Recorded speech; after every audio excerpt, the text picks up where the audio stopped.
half shell, turtle power. It's the Freakacast, talking video games and Lego. It's the Freakacast, cartoons and superheroes. With Andrew the Idea Man and Matt the Builder. We're gonna make a show that's killer. Freaks in, freaks out. Yo, man, how was that pizza? It was radical. Yeah, it was tubular. Hell yeah. Cowabunga! So cheesy. Yep, but so fun at the same time. I like extra cheese on my pizza, actually. I like a lot of toppings. You do. I like everything plus whatever we have in the fridge. Yeah, And bacon. and bacon. More bacon the better. Exactly. This is the Freakacast. Yay, Freakacast, and we're back. We are back. My name's Andrew Felson. And I'm Matthew Puetz. And we have a good show for you today. Yep. One I'm really excited about. Oh, yes, he is. He's all prepared for it. He's got the appropriate T-shirt, which you can't see because it's radio, internet. Yes, thank you, Andrew, for pointing out their blindness on radio. One day, there will be no blindness in radio. Yeah, it's called TV. You know what's funny? They do actually have some radio shows with TV cameras on it. It was like, it defeats the Why? purpose. Well, I know, I've seen, I think like a minute of that, and I'm thinking, why don't they just make a TV show with this? You know, like the news, have them sit at a desk where it's like an anchor person sort of deal, and they could talk. But I'm like, you know what? I'm just going to go with it and turn it off. It's whatever. Anyway, So, before we get the show too far underway, I want to mention Songs to Wear Pants To. yes, For the the wonderful awesome- songs to wear pants to. That did our theme song. Speaking of our theme song, we discovered this today, and I feel foolish for not knowing this until just now. The kind man an interesting man, who made that song for us, has a CD out on iTunes. Yes, it's called Corduroy with Tassels. And our theme song's on it. Yeah, we're on a CD. Well, we're not on it, but our song is. And, you know, he made it, so it has a right to be on his CD, but it's still there. Yeah, so yay, we have something on a CD, which is awesome. Now, I've been providing the link since we got the song on our blog that gives you where you can go to get it for free. So you can download our song for free.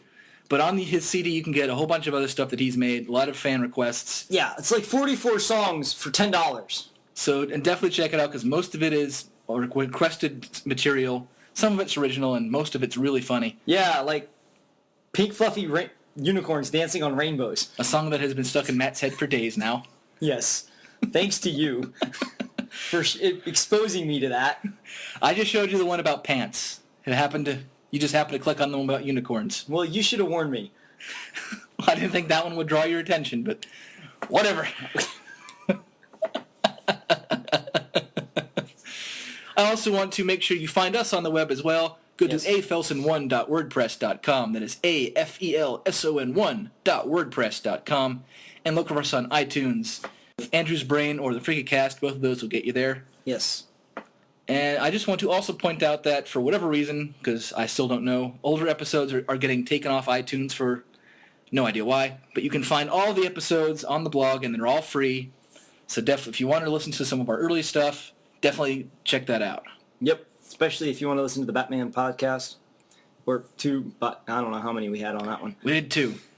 It felt like 3 or 4. Well, I don't know when it'll happen, but I know there's going to be a 3rd. Oh, yes. Because we still have yet to talk about the animated series. And that's a full episode in and of itself. That's a full episode in and of itself. When we eventually see the new Batman movie, that's going to be a full episode in and of itself. Probably 2.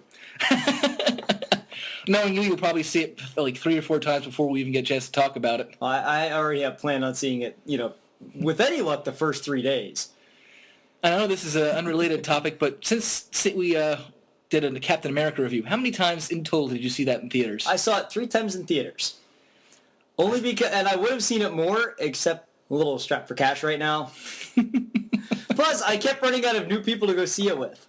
Yeah, I don't like going to movies by myself. Yeah, I don't like going to movies by myself either, but, if it's a movie I really want to see again, I feel awkward taking somebody that I've already seen it with. Unless they like it as much as me. Like when episode 1 came out back in 99, Hunter and I went to see it in theaters, and then they did a re-release that fall, so we went and saw it again. Because, we really liked it, and hey, it's out in theaters again, let's go see it.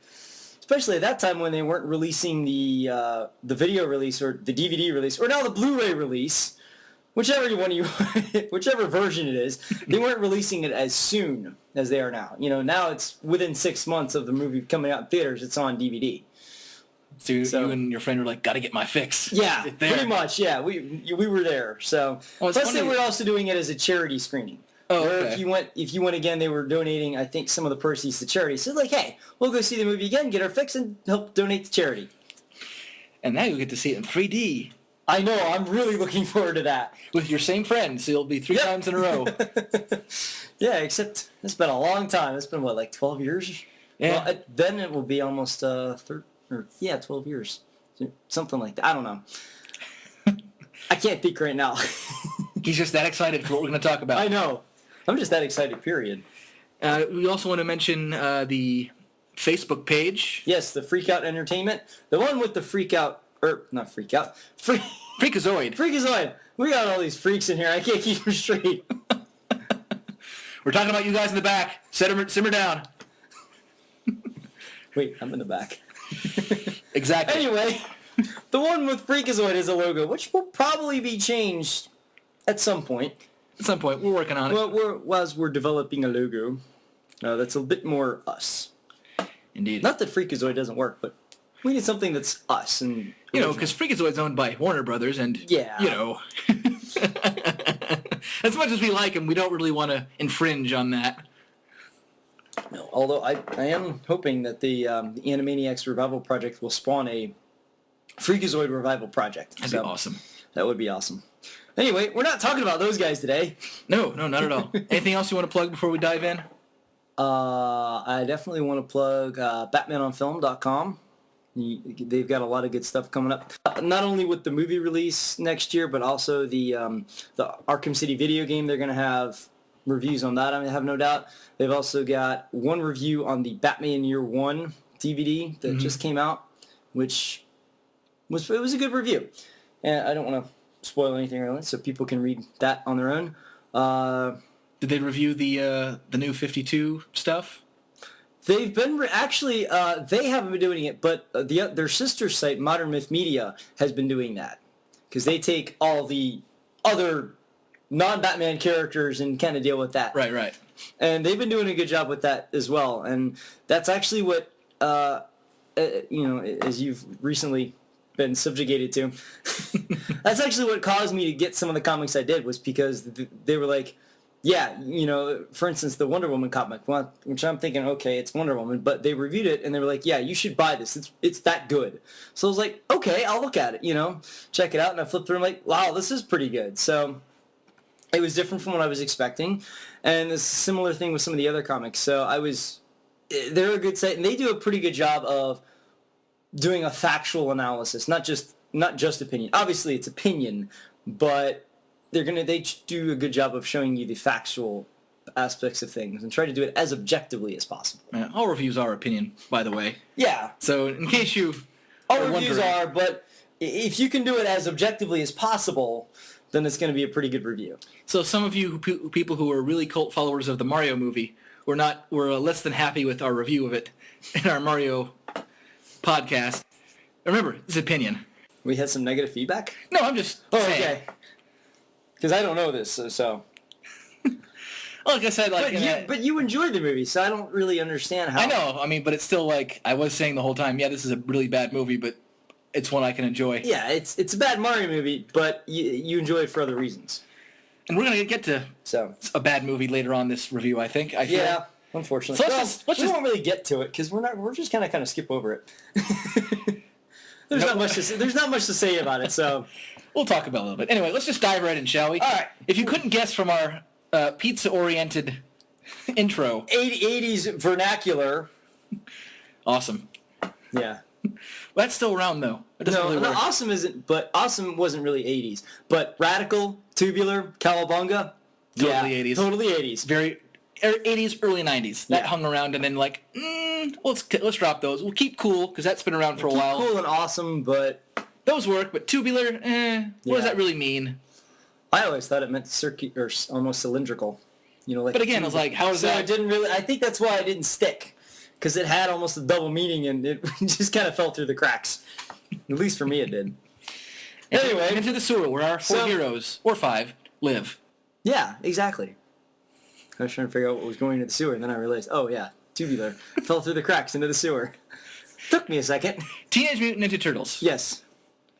Da, da, da, da, da. We'll give them the full theme song. We can't do it justice. Impossible to not say that.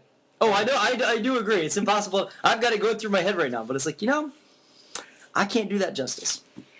So what do you got for me, Matt? Well, to start off with, I was about 8 years old when I was first introduced to Ninja Turtles. So this would have been 1990. Maybe 89, but my memory is kind of vague. I definitely remember my 8th birthday having a Ninja Turtle-themed birthday party. That year for Halloween, I was a Ninja Turtle. I probably was as well. In fact, the neat thing was, and I still have to get this from my mom, they actually made a licensed Ninja Turtle pattern that you could make the costume with. Okay, So cool. Mom got the pattern, and she didn't really make a lot of it. She just made the shell, but it was a really well-done pattern. So the shell was a pretty good shell for what you could make out of fabric. Yeah, we totally didn't do that. Yeah. We just bought this one from the store. Yeah, that's one of those things that I don't recall ever having a store-bought costume. Since Mom sewed, she would make as much of the costume as she could, and when I was about 8 years old, that's when I started kind of chipping in and started helping with it and that sort of thing. So, and we'll just skip over that one that I won't ever hopefully remember. What's funny is, But my earliest memory of, Ninja Turtles is the fact that, it just kind of popped up out of nowhere and just got really popular really fast. I'm kind of the same way. I distinctively, like I said, I distinctively remember being 8 because I remember having a Ninja Turtle birthday party, but I honestly don't remember what episode I saw or, that first exposure to it. I just remember loving it. I don't remember what my first exposure to it was. I do remember that my parents thought it was violent, so they really didn't like me watching it. Even though, looking back on it, we realized, wow, all they do is throw stuff. There really isn't any violence in it. I mean, they get around it because, the main foe the Turtles fight in the cartoon are robots, which, Right. in those days, the censorship was like, well, it's not human, they're not bleeding, therefore they can destroy the robots. Hence why Right. the foot soldiers got mangled and beat up a lot. Right. That's why Shredder never took a punch. But the interesting thing is, there's a lot of stuff that I did not remember. But there's a few things that I did remember. I definitely remember, and I do want to preface this by saying I don't remember all the details of the episode, but I do want to mention a couple episodes that I distinctly stuck in my brain for certain reasons. I definitely remember the episode where we first meet Baxter Stockman as a scientist, and then he becomes the Fly. And that one was entitled Enter the Fly. And Well, those are two different episodes, though. no. Well, they meet him as a scientist in, the first week of the episodes, the first run Okay. of the cartoon. Okay, this is how I'm remembering it. Okay. Okay? Because he made the Mausers and they wrecked everything? Like I said, this is how I'm remembering it. I remember it as one episode. Well, it wasn't. Okay. Totally wasn't. Like I said, Go ahead, this is continue. going off memory, okay? Oddly enough, this is the episode I remember quite well. Mostly because I had it on a VHS. So you were able to watch it repeated times? Yes. See, we didn't have that. So any episode I saw That we got from multiple Burger times... King of all places. Well, your Burger King sucks. Why didn't we have a Burger King that awesome? To give us VHS copies of Ninja Turtles. We got gypped. We got 3 VHS Wow. Turtle tapes. I mean, they were they were VHS, so we got max 2 episodes. But the one I remember two that I remember clearly on the episodes, I hate to interrupt, but was that one, and the one where they had the pizza monsters. Where they See, were, I don't remember that one. but I'll go ahead and... But as far as Enter the Fly, that's the one where Baxter turns into the Fly. And I just remember, from what I remembered, was he just turned into the Fly. I didn't remember how. I did a little research, and apparently it happens a la The Fly. Yes. Where he gets transported to Dimension X, and there's a fly in the transporter, and he gets mixed up with it. But for some reason, I gravitated towards that character, because I remember, that was the one I had. Sorry, I was going through my notes. I'm like, I remember I had all these figures, but which one? I know I didn't have Shredder. I pretty much didn't have any bad guys. But you had that one. But I had Baxter, because he was a fly. He was cool looking and stuff. And I had Slash. Those are my 2 villains. Those are the only 2 villains I had. Well, It didn't really matter, because I had the 4 turtles, I had Splinter, I had the lair and the pizza thrower. And the thing I remember the most is the fact that my dad thought the pizza thrower was cool. I remember him sitting, he's helping me put it together, because you had to do some assembly to get it together, and we get it, the batteries in, and he turns it on, and he's like, okay, well, how do you do this? And he's like, oh, that's cool. So we would set up the figures and knock them down with the pizza thrower. Didn't matter if the fact that the turtles were supposed to be in the pizza thrower attacking the bad guys. We just didn't matter. We stack up figures and shoot them down. The moment you have some that launch projectiles, you're like, everything's a target. Yep, exactly. And that was the other thing, too, is, the fact that Dad wasn't necessarily involved, but he thought certain aspects of it was kind of neat, the pizza thrower. I remember that Christmas I got the lair, and my parents had, at the time it was Santa. Mm-hmm. They had set it up and, got it put together and everything, and my parents were pretty cool about this, getting set up with the decals and everything, and they had the figures taken out of the package and set up with the accessories and everything in my stocking. So I'm getting the figures into my stocking. Whoa, this is cool. And then, we had our tree in another room from our fireplace. I was like, what's the word? And so, because, yes, living in Georgia, you typically have fireplaces, whereas in Florida, there's no reason to have a fireplace. Mike's house had a fireplace. Oh, they did? Okay. It wasn't functional, but they had one.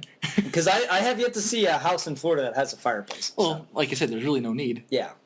But in Georgia there is, because it does get cold and it does snow sometimes. So my friend Wayne has a fireplace too, and that one actually works, now that I think about it. Again, but it's more for decoration. Just really, hey, we have one. We don't need one, but we have one. Very true. So I remember going in there, and and there's the lair set up. I'm like, whoa, this is even better. And I sit there, and probably all I did was play with that all day. I don't think I opened anything else. But I remember that, and it's one of those things where it's not so much the fact of what it was the memory I have from it, and being excited as a kid to get that. And it wasn't just the fact that I got it, it was the fact that it was set up, and it was kind of on display, and there it was in front of me. And that was something that I remember, and it just fueled my interest in the Ninja Turtles even more. Another episode I remember is the one with Slash, because for some reason, I don't really remember him much as a bad guy. I think my memory, I just thought he was so cool looking, I didn't care if he was good or bad. He was a good guy in my opinion. It's one of those things, it's like, and this is a long time ago. This is 1990, maybe 91, so we're going back 20, holy crap, we're old. 20-something years. We're being nostalgia about a little while ago for some people. The thing is, it feels like such a little while ago, but it was 20 years ago. Yeah. It doesn't feel like it was that long ago. It'd be over 20 years, right? Well, 91 was 20 years ago. Yeah. So. It doesn't feel like it was that long ago. That's the weirdest part. It really only feels like it's been about 5 or 6 years. So. You're like, wow, what happened? Why am I here? Life, apparently. I went from watching Ninja Turtles to paying bills. This stinks. I know, seriously. I want to go back to watching Ninja Turtles. Well, you can't technically. They're on DVD, aren't they? They are. In many ways, as we'll get to. In many ways, as we'll find out. My memory of the episodes, I have a bit more, believe it or not. Okay. Not nearly as clear on some. I mention one more before? Oh, I thought you said only two. Oh, I said a couple or a few. Oh, I don't know. Never mind. There's only one more. Okay. Well, okay, two more. I take that back. I forgot because I had that down here. Okay. And I remember the episode. And oddly enough, the title of the episode is pretty much how I remembered the episode. It's titled Michelangelo Meets Bugman. And I must have seen this one a good 2 or 3 times where Michelangelo is a huge comic book fan. And he's talking about this character, Bugman. And, he's basically an insect superhero. Insect-themed superhero. Yeah.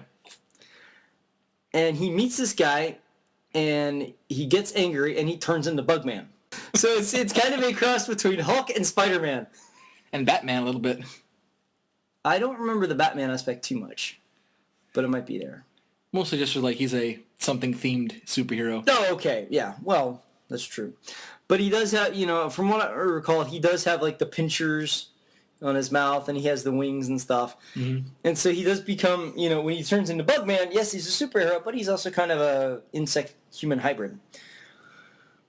And that's pretty much what I remembered. I had to do a little bit of double checking on a couple things. One, the Bugman's human name is Brick Bradley, which I'm like, wow, he's got a Lego name. That's awesome.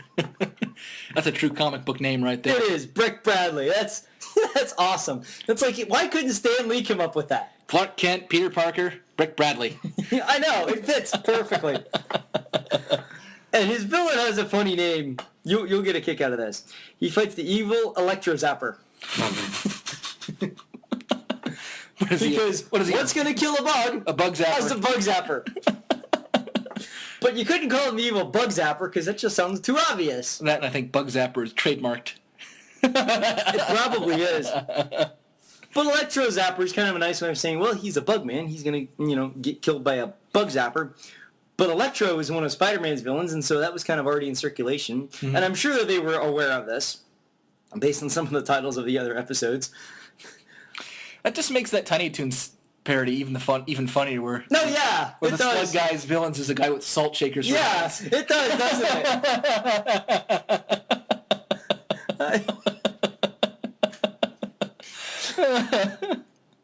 I should totally do that for Dragon Con one year.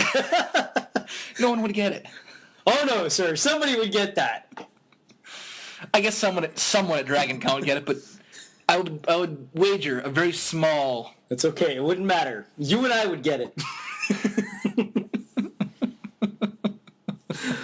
And then, last but not least, and this was my personal favorite episode.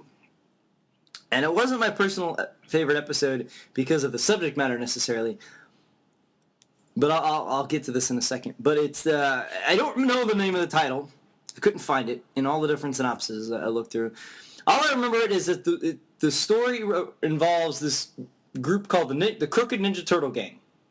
Yeah, I remember that one. Okay, good. I'm glad somebody else does because I couldn't find the stupid thing on the line.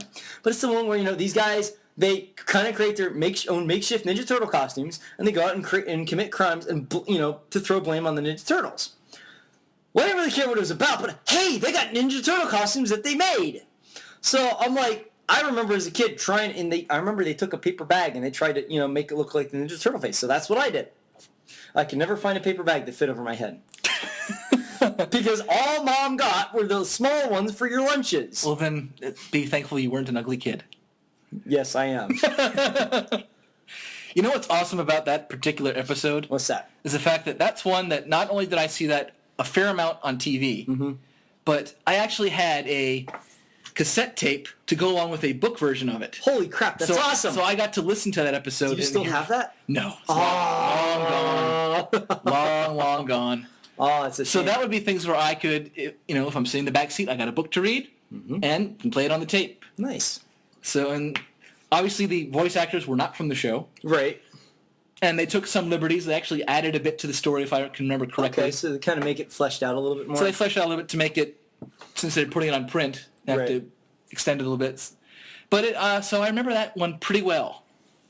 I know for a fact that it happens directly after the first week of the episodes. It's not really, it's still season one. But they have the story arc in the beginning where you're introduced to the Turtles, you're introduced to the Mutagen. Right. You're introduced to Shredder, Krang gets his body, and then the Technodrome gets sucked into Dimension X. Right. And then the next episode of that, Shredder's like, I want to go back to Earth. Send me back to Earth. He's like, all right. Sends him back to Earth. Where's my stuff? You're on your own. Ah! I'm just thinking it would have been so much funnier if we wrote the dialogue for the show. I know, it would be so much straightforward. Shredder's like, where's my stuff? He's like, because literally he's in the park and two guys are trying to mug him. And he's like, you don't know who you're dealing with. Foot soldiers attack! And they're like, you beg pardon? Like, where are my foot soldiers? Oh, well, I'll just beat these guys up myself. And he's like, where were they? He's like, you're on your own. And so he goes and finds Baxter, who was in a mental health hospital because they thought he was crazy because he was raving about a guy named Shredder was telling me to make robots for him to go after a giant rat and his 4 mutant turtle sons. Like, you're crazy. Into the hole you go. Wow. So he grabs Baxter, and then he goes to a dojo, recruits all those guys to try to ruin the Turtles' good name. Okay. So that's that whole plot of that episode. You remember a lot more than I do. But then again, you were able to experience it a lot more often. Yeah. So, and in more depth. But yeah, those were a lot of the episodes that stuck with me. And that was Andrew's Turtle Theater. Thank you. Next, I'll do the Baxter Stockman turns into a fly episode. What? I'm waiting with bated breath. How do you wait with bated breath? You can't actually say it or bait it. Oh, that's a good question. I don't know. Metaphor! Anyway. All right, then. Here's the fly one. Real quick. Done. Okay. Moving on. All right, here's kind of the way the synopsis of that one works. Because, again, Baxter was a running character for that part of it. Right. And he got to the point where Shredder is fed up because all the machines he's trying to use is failing. So he's like, all right, Krang, send me Rocksteady and Bebop. They're dumb, but maybe Brawn will work where brains have failed. And Krang's like, okay, I'll send them, but you got to send me something in return. He's like, okay, I got you. They come through, yoink, and goes Baxter. He's like, no! And Baxter's getting dragged along, and all the while there's a fly following them. Right. And Baxter's like, I can help you, I'm a scientist. Krang's like, so am I don't need you. Into the disintegrator you go. And follows the fly. And you get a really cool / edgy thing for that kind of cartoon because, one, they're trying to disintegrate him, which means they're going to kill him. Right. Two, when they turn it on, you see a skeleton. Really? Which is odd for that kind of cartoon. Yeah, especially since it was, oddly enough, we didn't realize this at the time, but it was taken as a straight-up comedy. It was definitely taken as a straight-up comedy and also very lighthearted. Yeah. And very obviously because they knew the target audience they're going for. The violence was kids, so the violence was very, very tame. A kick here and there, mostly throwing things and reflected lasers. Right. So for the fact that you're seeing a guy, maybe you didn't know what disintegration was, but the fact that they threw him in the room, they turn on the lights, and you can see a skeleton. Okay, something's weird and messed up. Right. And then the fly, as he's turning like that, the fly is like, and he gets merged, and the whole thing explodes. Now I'll get you out!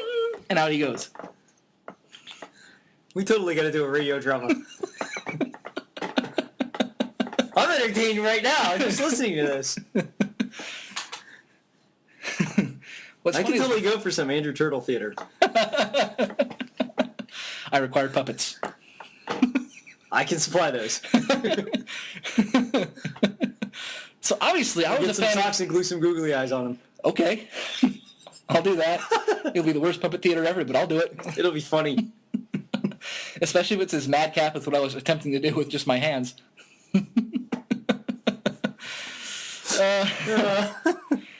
So anyway, as you could tell, I was a fan of the Turtles too. Yeah.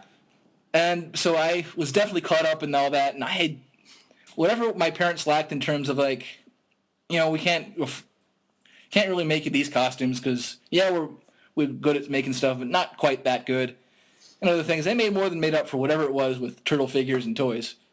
To the point where I don't know where he got it, but they got a cardboard cutout of Raphael, like you see, like how they have the stand-ups. The stand-ups you can buy now.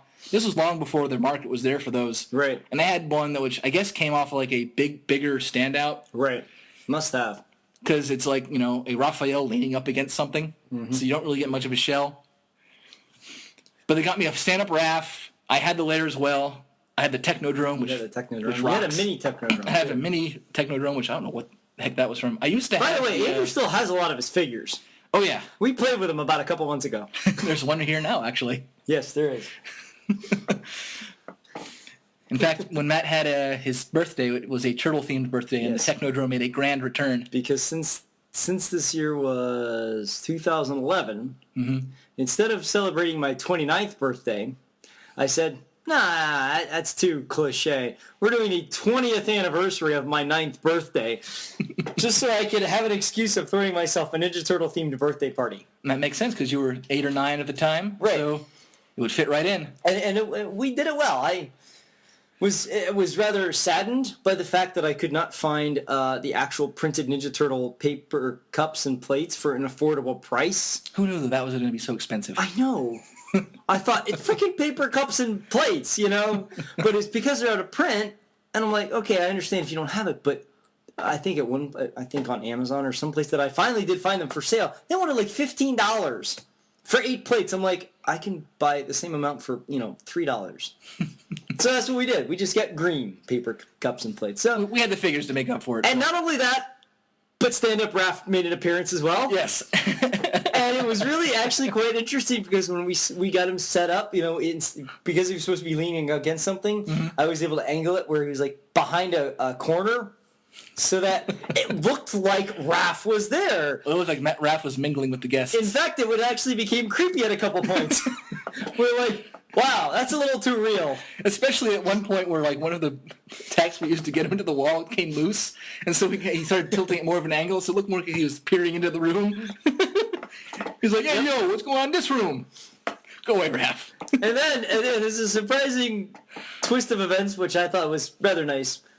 We decided to have a photo shoot with Raph. Where we all took turns taking a picture with Raphael. That was surprising to you? It surprised me. I was saying it was surprising that it just happened. Like we didn't plan it. We didn't plan it. It was spontaneous. That's the word I was looking for. Not surprising, but spontaneous. And I too had the turtle launcher. Not the turtle launcher, although that was Pizza thrower. the pizza thrower. Turtle launcher was me, hurling him down the stairs. See, I played much nicer with my toys. Granted, I did stand them up and shoot them down, but I never threw them Well, because I was afraid they'd get broken. that was half the fun. To be honest, I did not really go out and break my Ninja Turtle toys. Most of them are At least not intentionally. not intentionally. Most of them are still in pretty good shape. Yeah, they are. Except they're kind of sticky for some reason. Well, it's because when you live in Florida and you have to store them in an attic, Ah, yeah. and for whatever reason someone puts 140-degree weather probably doesn't agree with and for plastic. whatever reason someone decides to put a crayon in there or two in there, you realize, plastic melts, and so does wax. Yes. Unfortunately, I don't have the turtle lair anymore because when we moved to Georgia, we had to do a big garage sale, and unfortunately, that was out of the attic and sold before I had a chance to be like, no, don't sell that. And sadly, I have nothing left of my collection Aww. because it was one of those things where my mom was like, well, you don't play with it anymore, so let's sell it at a garage sale. You couldn't say no. No. You just didn't. Or you just couldn't argue with that logic. I kind of couldn't argue with it, because it was at a time where I'm like, well, I pretty much just have my Legos, so I was good with that. Now, that being said, I should have looked at my mom and said, Mom, remember what you did with Uncle Mark's G.I. Joe figures? And she would have been like, oh, yeah, we're not selling these. Because my Uncle Mark had original G.I. Joes from like the 1960s, 1970s. And I'm not talking the 80s cartoon. Yeah. This is G.I. Joe where it was the 4 branches of the armed forces as the 12-inch figures. Yeah. And that sort of thing. And I didn't play with them when my uncle decided to give them to me when I was a kid, and I didn't play with them, so Mom's like, well, we'll just sell them at a garage sale. She kicks herself now for selling them.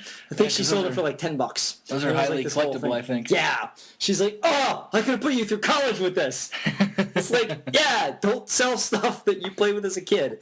At least, especially if it's something that's got a rarity value, like action figures. Now, unfortunately, nowadays, people are so aware of that there's not the rarity factor because they mass market them. The most you're going to hear about is people that collect Star Wars figures. Well, let's face it, collectors are going to collect them, so the toy companies are going to produce more figures. So guess what? You're losing the rarity factor. It's still only going to be worth about $7, $8 30 years from now. If you're lucky, it may actually depreciate in value, which happens occasionally. But anyway, we're not talking about that, are we? No, we're talking about Ninja Turtles. I'm talking about stuff. Anyway. At least we were trying to talk about So back to the Ninja Turtles, which we so famously loved as kids. And to fuel the fire that was the Ninja Turtle craze of the early 90s, they made a movie. Because, when a TV show is successful and there's a huge market for it, you're going to want to make a movie. We've gone all this way. We should at least name some characters. Other than Baxter and Shredder and Slash. I suppose so. Well, really, if you're listening to this up and you don't know who we're talking about, you really deserve to be slapped in the face. We have to... Someone's... All right. You have Leonardo. Leads. Donatello. That's machines. Raphael. It's cool but rude. Michelangelo. Party dude. Yes. We had not rehearsed that. Which is a first.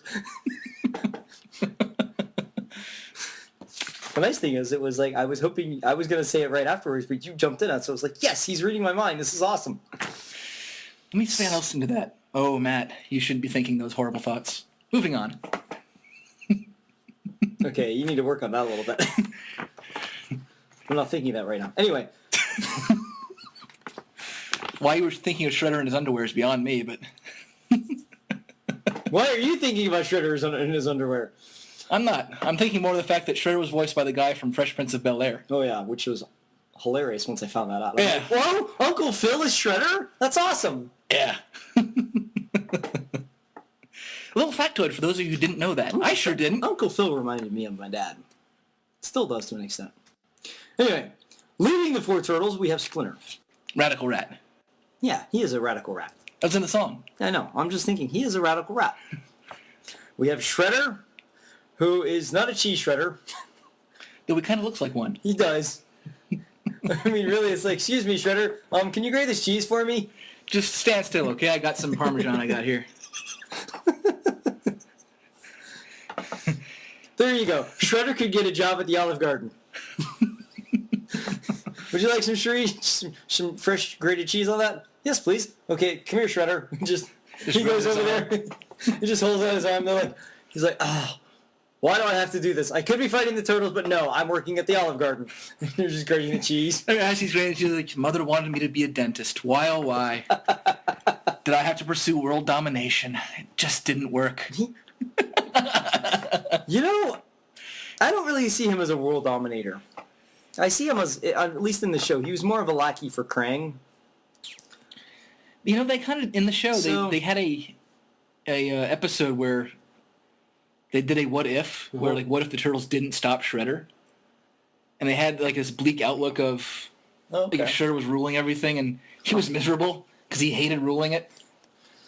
Because he realized, wow, I've got a lot of responsibility. It's so much work. Exactly. It's like, this is why you don't go for world domination. I'm going to find that episode. That sounds pretty interesting to watch, actually. So, anyway, okay, so we got Krang, who is a brain with arms, who lives in the stomach of a body. Why in the stomach and not the head is beyond me. I guess just because, hey, we still want Krang to look weird and... I don't know. I guess so. The thing is, when he's in that body, Shredder still has to look down to him. You know, because he's at the stomach level instead of eye level. I guess in the context of the show, Shredder made the body, so I guess he's like, all right, I'll go ahead and make the guy taller than me, but you are not going to be.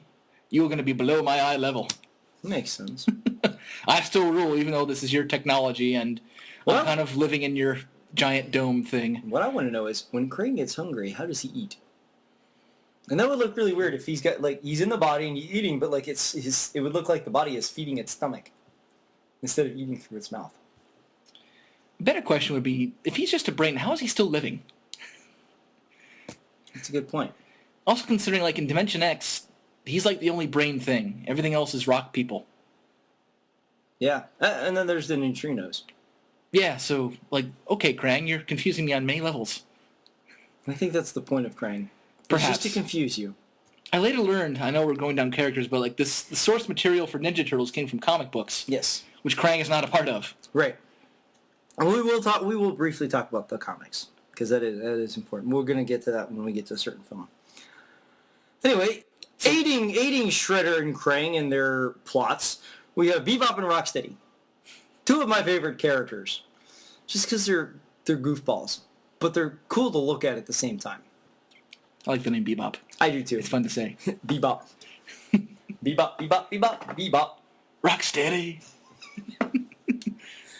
There we go. We're going to create a song about Bebop and Rocksteady. Let's not. Well, we kind of just did. Because they were dumb.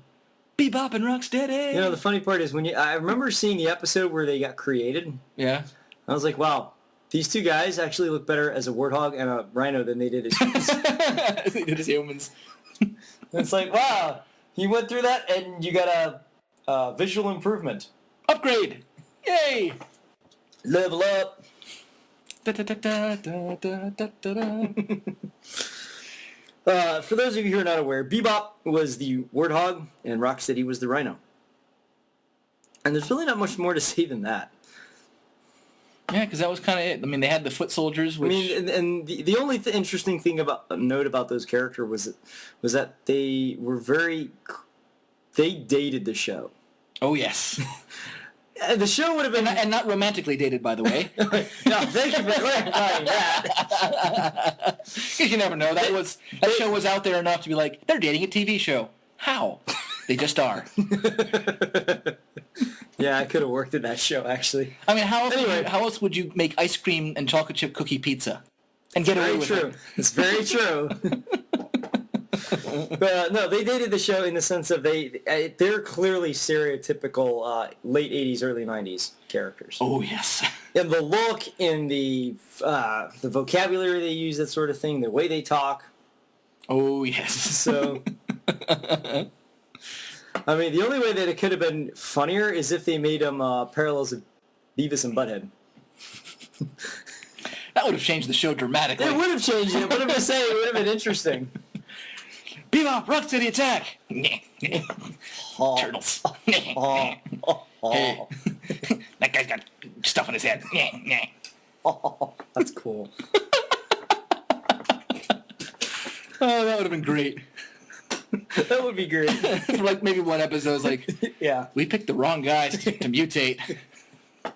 Somehow they got even dumber. They had Robot Chicken kind of did that, where they had Beavis and Butthead join the Teen Titans. Yeah. That was pretty funny. So Robot Chicken could probably pull that off. It's crazy. Every time they saw Robin, like, Batman.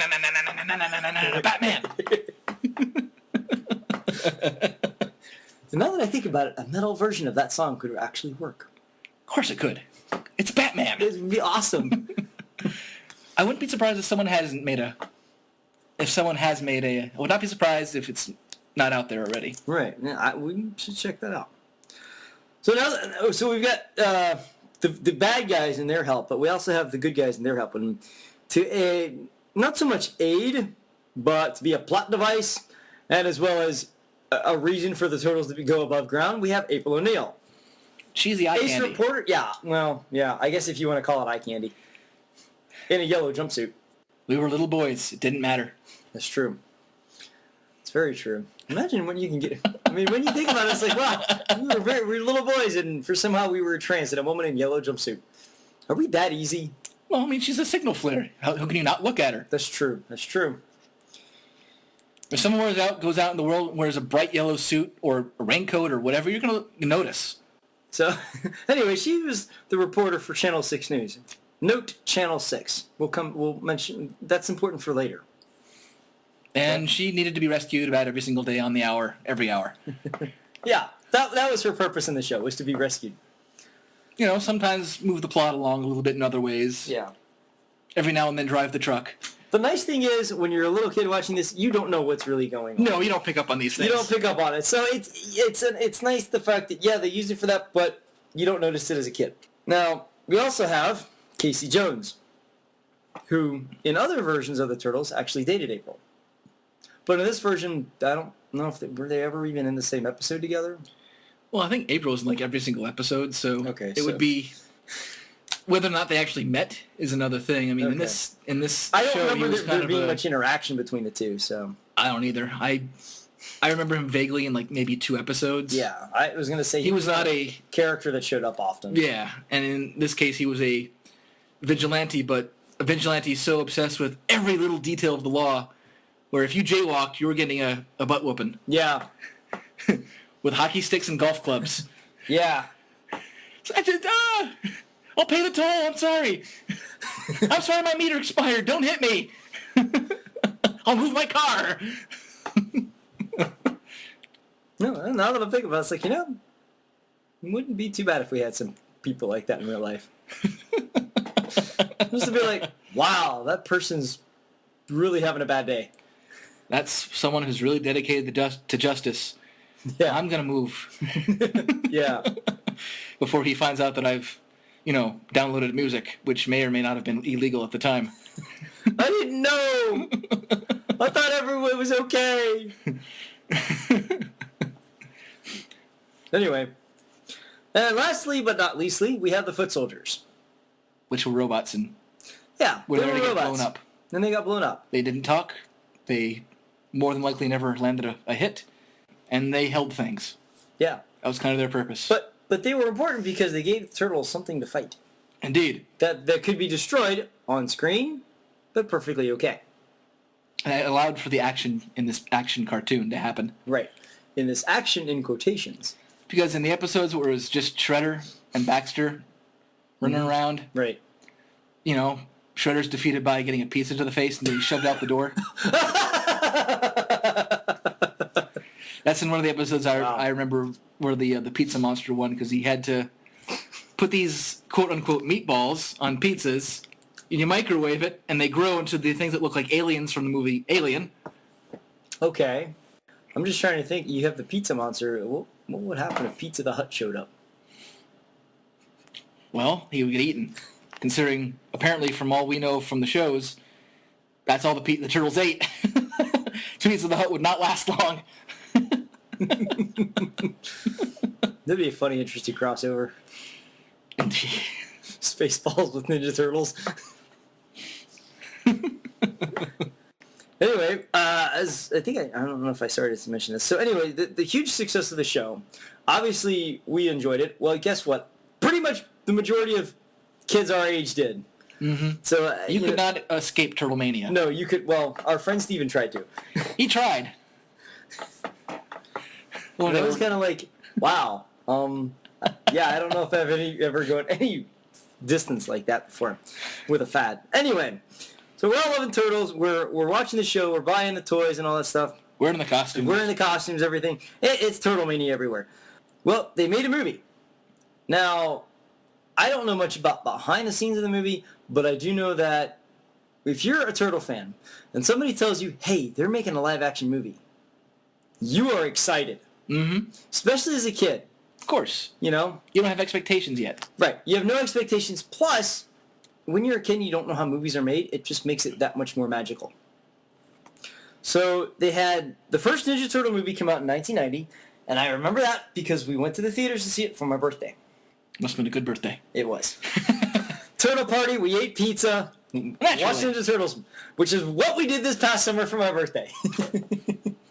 You can't go wrong. So it was a major callback to that. It was. You have no idea, sir. I'm glad we were able to make it special for you. It was a great birthday.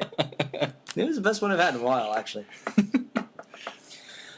So, if you haven't seen the movie, it's kind of your basic introduction to the story and to the characters. You have the four turtles, you have Splinter, you have April, you have Casey, and you have the Shredder. Now, the interesting thing is, when you're a kid that grows up with a TV show, and boom, you go to the live-action show, you're like, where's Krang? Where's Bebop? Where's Rocksteady?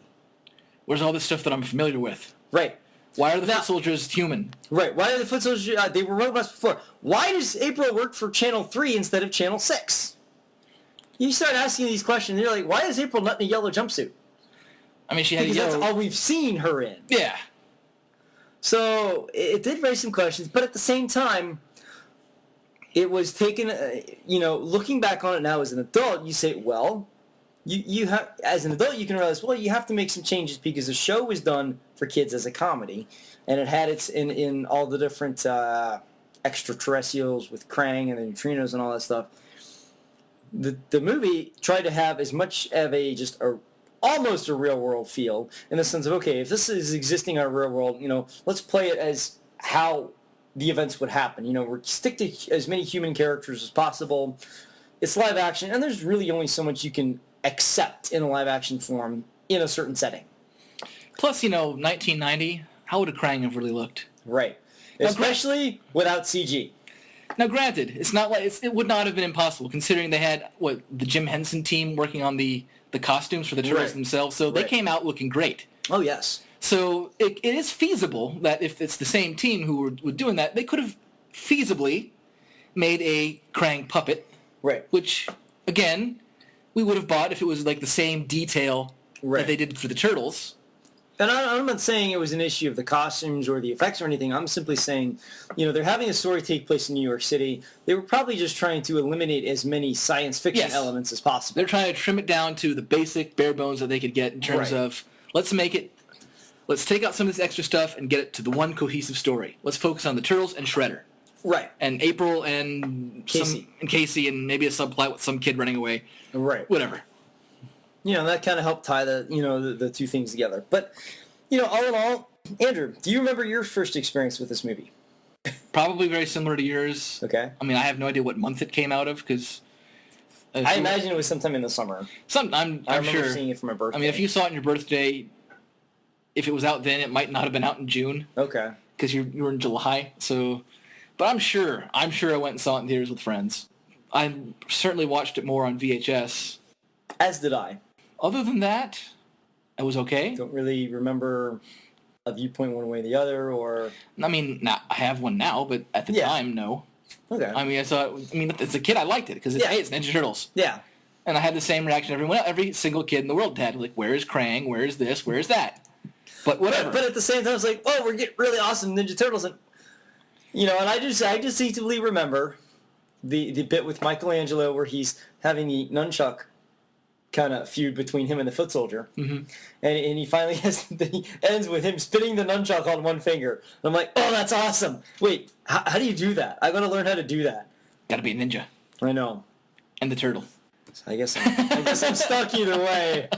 Well, if this year's Dragon Con has anything to say about it, maybe not. Maybe not. I have to do a lot of practicing though. Well, that and you went as Raph, so that's true. Raph was much more fun. I'm more of a Raph guy. But yeah, so it was that and the part where he's where Michelangelo gets on his back. He's like, "Hey Donnie, Wheel of Fortune, dude." He starts spinning. Those two things, out of everything in the entire movie, those two things stuck in my head. So, and then obviously, I enjoyed it. I'm like, oh, that's awesome, So I remember my friends. I don't remember who they were. I just remember my friends at the time. Well, because honestly, it's one of those things. This is elementary school. I haven't kept up with anybody I knew from elementary school, just because people move around, that sort of thing. Mm-hmm. But I do remember after the first movie came out, there was talk about another movie. Oh, I mean, to me, there was no question. Right. Anytime something does, because it did good business, I'm sure. Yeah, I'm sure it did. We don't have the numbers in front of us, but I'm sure it did more than enough for people. Plus they're selling merchandise. Right.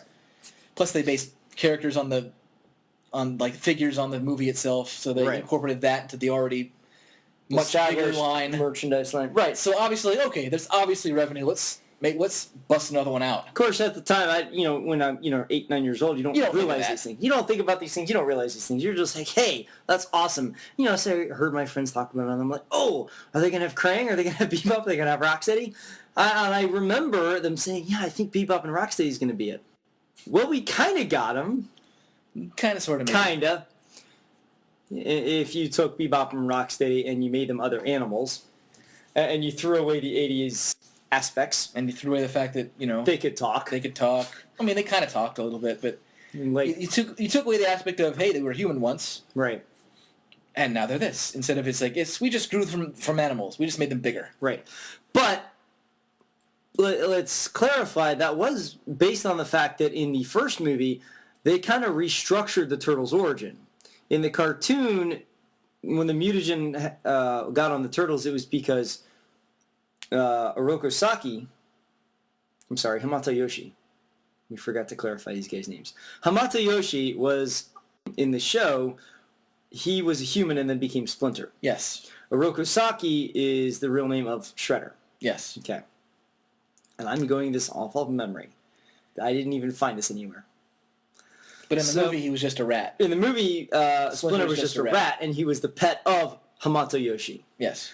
And so what they did in the movie was that the mutagen got on the small, normal-sized animals, a rat and 4 turtles, and then they grew and mutated into human-like animals. Whereas in the TV show, it was human touches animal, mutagen gets on animal, and it grows into a human-like animal. And vice versa. If human is touches animal, mutagen gets on human, right. Human takes on a form of animal. Right, which is what happened with Bebop and Rocksteady. Right. So it doesn't really surprise me too much that they didn't do the human to animal with Bebop, or Toka and Razor, as they call them. Because they were trying to have some consistency. Wow! Imagine that. Actually having consistency in a series of how the pseudoscience was done. You know, want to hear my how I can add to that effect of, hey, is that the guy? Is that That's got to be him, right? It's not? What do you mean? It's a scientist. It's like, that's Baxter, right? It's Baxter. No, it's not Baxter. No, Why is it not Baxter? It's just some scientist. Because that would have made too much sense, sir. I know. However, I will say... To make everyone happy, they added Vanilla Ice. Oh, you had to bring that up now. You Yes, I couldn't have did. waited until after I was done, didn't you? I had to. Because I was going to talk about all the good points. What, you didn't like the ninja rap? Oh, I love Ninja Rap, actually. Well, then there you But go. for a nostalgic Ninja factor. go, ninja go. But for a nostalgic factor. It was like, wow, that's the only good song he ever did. Only because he's talking about Ninja Turtles. Yeah. I was going to say that having viewed the second Ninja Turtles movie, which it came out the next year, it's Ninja Turtles 2's Secret of the Ooze, where they do use the mutagen as a plot device to string the movie together. It's not as bad as I was anticipating it. You know, going into it as an adult, having not seen it for many years, I was like, well, I know the first one was good because I watched that repeatedly on VHS when I was a kid, and I had seen it recently. I'm like, okay, this still holds up. It's got a few things that I'm like, well, I don't know, but you know, it's part of my childhood. I'm gonna ignore the flaws for the sake of enjoyment. The second one, it was in my opinion, was as good as the first one. It certainly wasn't better, but I didn't feel like it was worse. I felt like there were a couple of moments where it felt like a little bit more like a Saturday morning cartoon, but then again, I love Saturday morning cartoons, so I'm not really going to argue that. But I did find that they kind of expanded upon the characters of the four turtles a little bit more, which I kind of liked. Yeah, I would agree with you. Having the Super Shredder at the very end for 2 seconds before he falls into the river and somehow dies, maybe because he can't support the weight of his armor. The dude can survive a fall off a building in a garbage truck crushing his head. Right. But he can't survive a load of wood crashing on top of him. Right. And he's, at that point, a superhuman. Which, the one thing that really bugged me about Super Shredder, obviously it looked cool, but it's like, wait a second, how is his metal armor mutating with his body? Even as a kid, I had that question. I'm like, that doesn't make sense. No, but it's... they just want to make him a Hulk, Oh, Yeah. like, shh, put a shirt on, man. Oh. Put a shirt on the Shredder! Interesting factoid. Super Shredder was played by professional wrestler Kevin Nash. Yay! More professional wrestlers in movies. As far as my review/insight on those, I will say this for the first movie. It's a lot darker, and the martial arts and language is pretty good. Yeah. And I will say this for those two films is the costumes were really great because of how flexible and lifelike. But also the fact that the people in the costumes were able to do a lot. They were able to move and really put on a good show. So the fact that, hats off to the Henson team for making those. Oh, yeah, definitely. As good as they did. The second one, to me, clearly a step down. Not a horrible movie, but definitely a notch below the first because they really lightened it up. Because people didn't want them to say damn anymore, so damn was taken out. The violence was noticeably toned down, where in the first one, hey, they're punching guys, they're hitting them with their weapons. In the second one, they're hitting them with toys, and they're throwing things more. True. I guess I didn't really think about that. I was just thinking more about the overall. And they did a lot more goofier tactics to take down their enemies. Yeah, it's true. Instead of just straight up brawling, which they did in the first one. Right. So then that was noticeably toned down to the point where you're like, okay, there's a step below, but still enjoyable. And hey, we got a bit that has stuck in my brain forever. Yes. Where it's quiet. A little too quiet. That was easy. A little too easy. It's Raph. A little too Raph. I cannot tell you how many times that has just popped in my head for no reason, and it's stuck there to the point where even in times where, you're older now, you don't need to be having this in your brain. Yet if you start it, someone will also finish it for you. Right. I experienced this in high school once. Where someone started, and I just started finishing it for them, and they're like, this is awesome. Turtle power, right? Right. I guess for me, the second one didn't feel like too much of a step down. I think that's what it was. I would agree it's a step down in terms of it's a little more lighthearted. I mean, I'm not to say it's a bad thing, but It compared felt, to the first one, I just don't think it's as good. well, yeah. It's certainly not as good for us. Yeah. And mean, I think that's the thing is, these films were not made for people like us now. Back then it was. Back then it was. So obviously, if your target audience is 5 through 12, you're not going to want a dark, serious take on these characters. Is not what they want. It's too much for them. Maybe, but I'm not saying right. But that's what I'm saying is if you look at the first one, there's still a lightheartedness to it. Oh yeah. With the characters and the way that things are portrayed. Raphael is the only character who's moody and who's done seriously.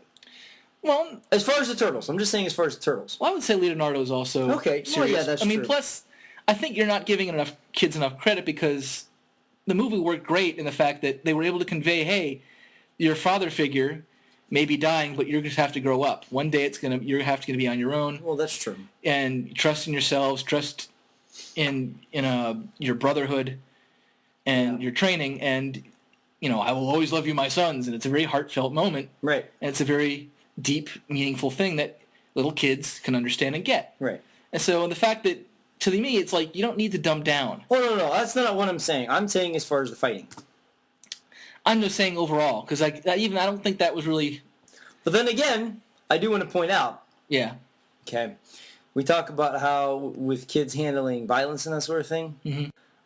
After seeing the second film, I was much more prone to pick up a yo-yo and swing it around like Michelangelo, as opposed to after the first one, he has weapons that I don't have. And he uses certain moves I can't do. So I don't think... In fact, I got in trouble multiple times for doing the things that the Ninja Turtles did. Well, we all did. Right. It's a learning process. But what I'm saying is, if you gave the Ninja Turtles something that kids don't ever have access to, in the case in point, the weapons, there's going to be... I don't think people realize, hey, there's a less likelihood of us having kind of problems in the household. Well, it's not like they were thinking that either. They made plastic swords for kids to buy. Well, yeah, of course. I had them. And nunchucks were around aplenty. I figured out how to make some. So, I mean, it's whatever. So I'm just saying, I don't think that if that had been at the forefront, they probably realized, oh, well, we'll just go ahead and do the normal fighting because they're Ninja Turtles. We should be having regular martial arts. May I take a brief sidetrack before we go on to the third movie? Yes. One of the things that I will always fondly remember about Ninja Turtles growing up, this is where my video game aspect comes into play. Okay. Was, for one thing, the Ninja Turtle arcade game, which was like late 80s, I think 89, 88, around that time. Okay. Awesome game, as I remember it as a kid. But man, did that eat quarters. Because it's now released on Xbox Live. I think that it might also be on the PlayStation Network, whatever it's called. So you can download it. I noticed you die really easily in that game. Can't imagine why. There's a reason, because they want you to put more quarters in. Yeah. But the thing is, like, it's really well animated. It's really very vibrant and colorful and really great music. So it's like it's still a fun game. Hard in terms of you die easy, but when you're playing it in the console, you have infinite lives. Yeah. So you can beat it. I also played the original Nintendo game of it was a bad game. Really unjustly hard. I can only relate to the second game you mentioned because, as I've said before in at least one other episode, I grew up in a small town that had no arcade. Yeah. So I did not get the arcade experience. So yeah, when we finally did get a Nintendo and the Ninja Turtles came up, well, there was the Ninja Turtle game. I didn't have a comprehension of what was a good and bad game. I just played it because it was Ninja Turtles. And I was like, well, I think I beat the first level one time and got to the second level. That was about it. No, that's not true. I say first, but I did beat the first level where you're going around the streets. Then I did at one point beat the second level where you have to go underwater. That was a pain in the rear. Oh, I hate that stage so much. But I finally got past it one time, and I was able to get to another part, and of course I died not too long after that. And I'm like, oh crap, I got to start all the way back at the beginning? No, the thing is, Matt, I am so glad you mentioned that because we can relate now. Yes. We can finally be like, Matt, you've experienced one of the things that has been the bane of all gamers, and all Ninja Turtle fans is that damn level. The underwater thing with the horrible, shocking plants of death. I know. What? Seriously, what was wrong with these people? Those sadistic game designers. Oh, that's a frustrating game. Well, you know, the interesting thing is, I let a friend borrow it in college and never got returned. So I'm kind of like, On wow. one hand, I'm sorry to hear that because this This is a game that it's a game, it's a collector's item, it's fun, it's kind of enjoyable. But on the other has hand, nostalgic factor in the sense, hey, it was the Ninja Turtle game. But now it's like, well, on the other hand, I'd still like. it was a piece of crap, There so- are days where I'd still like to smash it with a hammer. yeah, Good music though. that's true. So I do remember playing that quite a bit. But my favorite game. Well, I say quite a bit, but maybe only for like a half hour at a time. But my favorite turtle game that I own is Turtles in Times on the Super Nintendo. That's a fun one. That's a really fun one. You and I actually beat that together. First Ninja Turtle game I ever beat. Me too. One of the few games I've actually ever beaten. So Look, we got to see the end. It was awesome. yeah, We made it through. We actually got to fight Slash, we did. who kicked our butts. I know. He was tough. It's like, man, Slash is tougher than Shredder. He does have a turtle shell, so it makes sense. Covered in spikes. Yep, that's pretty awesome. I need to make a Slash costume. Which you're like, Toga had a shell covered in spikes. Why is he not cool? I know, because he wasn't Slash. He didn't have the yellow eye with the black bandana and the crooked sigh and all that stuff. No, he's just like, Master, say have fun. Fun. Wow. That's what he said. I know, but you didn't have to bring it up. We could have just just let it ride. Into the sunset. Yep. Anyway, speaking of riding into the sunset, this was on the cover of the poster of the next movie. Was it? Yes, it was. It was, and I'm going to explain why. You have Ninja Turtles 3, because guess what? If your first two movies are successful, you're going to want to make another one. Why not? Make it a trilogy. But yeah, continue to make a franchise. And at the time, because there was actually 2 years between 2 and 3, Turtles 2 came out in 91, Ninja Turtles 3 didn't come out till 93, so you had to get a 2-year span there. And I do remember, at least this was the buzz around my friends. Obviously, this was pre-internet days. Mm-hmm. And I didn't read magazines or anything like that. So I was getting, any information I got was complete hearsay from my friends at school. And because I was gullible enough, I believed them. They were talking, yeah, they're going to make like 18 Ninja Turtle movies. I'm like, that's awesome. Of course, you're 8, 9 years old. You have no concept of what really is involved here. And of course. that sort of thing. You're just like, hey, more movies. That's awesome. Well, with Ninja Turtles 1 and 2, they kept it grounded, at least present day, New York. Somewhat reality. Somewhat reality. With Ninja Turtles 3, they decided to take a departure. Now, having been exposed to the TV show that had a lot of crazy things happening, you were predisposed to accept pretty much anything they Of were course. interacting. I mean, if you've already introduced walking, talking giant turtles who do ninjutsu, you're expecting something. Right. And so Why hold back, really? right, why hold back? Now, before we say anything about this, the basic premise is that the Ninja Turtles find some sort of a relic, An ancient artifact, if you will. an ancient artifact, and it turns out it is almost a time warp machine. Like a gateway, if you will. Yes, a gateway, if you will, that transports them back to, we'll say, 17th, 18th century Japan. Mm-hmm. Feudal Japan, where you have samurais. Sounds like a good premise so far, right? Samurais versus ninjas. Hey, that's the right history. Or turtles in samurai garb. I mean, they're already making samurai action figures with the Ninja Turtles. Why not make a movie on it? Exactly. So, So the basic premise on paper. So, and the turtles, encounter April because she gets stuck back there as well. They encounter other characters. They uncover a plot involving the government of feudal Japan and all this, and they have to save the day sort of deal to get back home. Basic premise on paper sounds good. One flaw, though. Execution. But also one flaw, because you're like, okay, if Super Shredder couldn't handle wood, and he's supposedly dead, okay, you've killed off the main established villain. Are you going to bring him back? Are you going to fight a descendant? Or an ancestor, perhaps? Right. What's going to go on here? Maybe Krang. Is this going to be the one where Krang shows up? Right. Who's going to be the villain? Who's going to be... They've got to have someone to fight, because, just having them fight a crooked government official sounds dumb. It's also incredibly compelling for kids. And it's not really that creative. Yeah, because it happens too often in real life. Yeah. But, they didn't do any of those things we suggested. No. And stuck with a villain so forgettable that I forgot about him. Exactly. I remember he was a guy in a hat. And he had a canary. Oh, you remember more than I did. I didn't even remember the canary.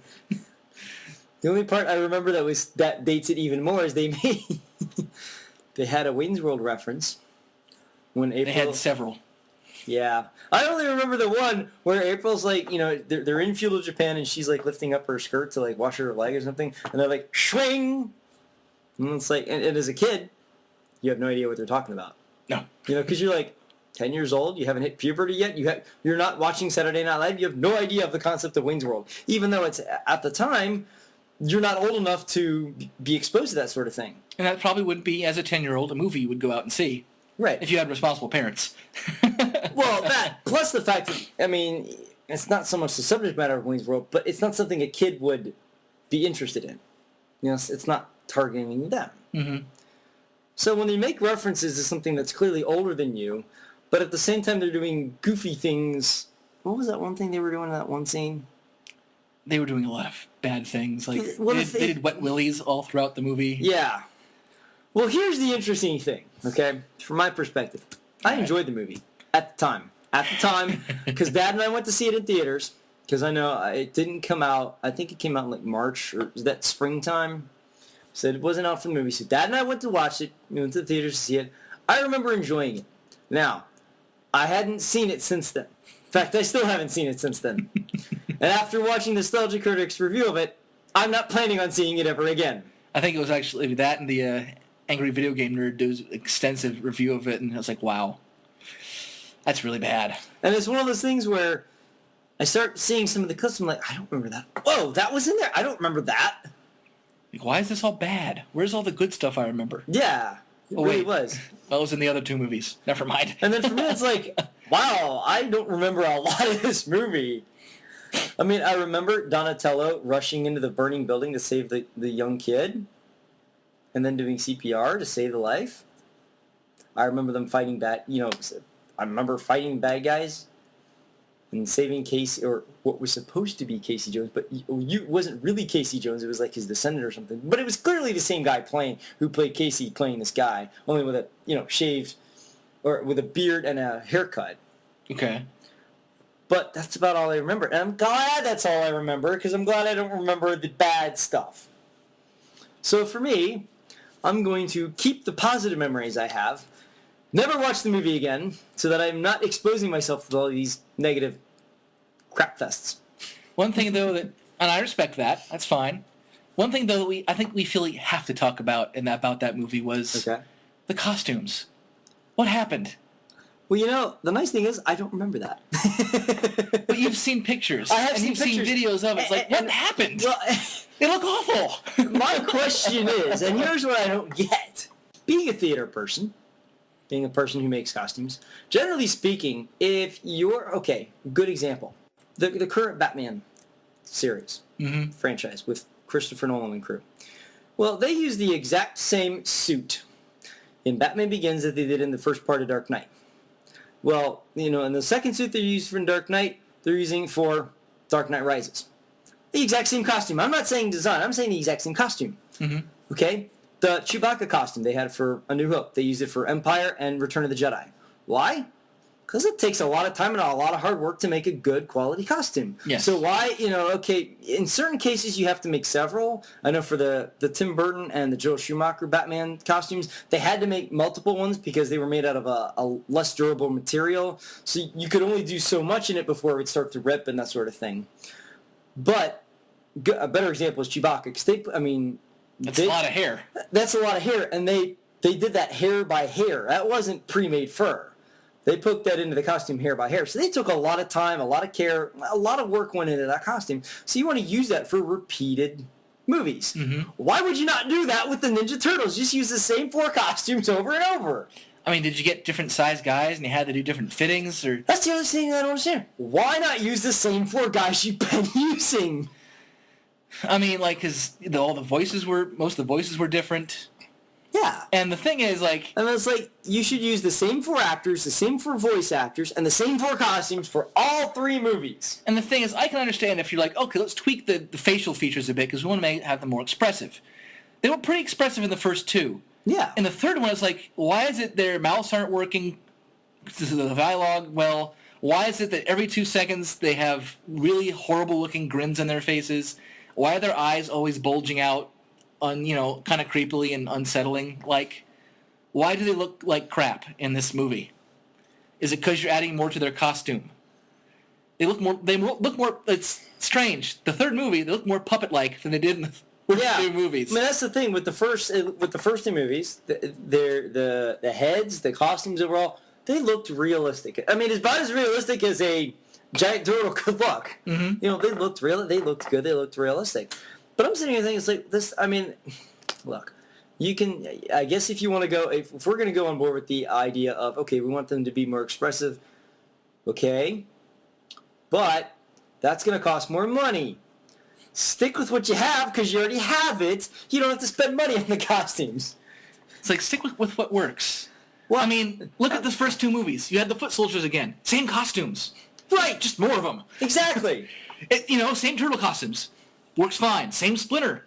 It was fine. There was even a different Splinter in the third movie. And you didn't see the bottom half because he wasn't finished.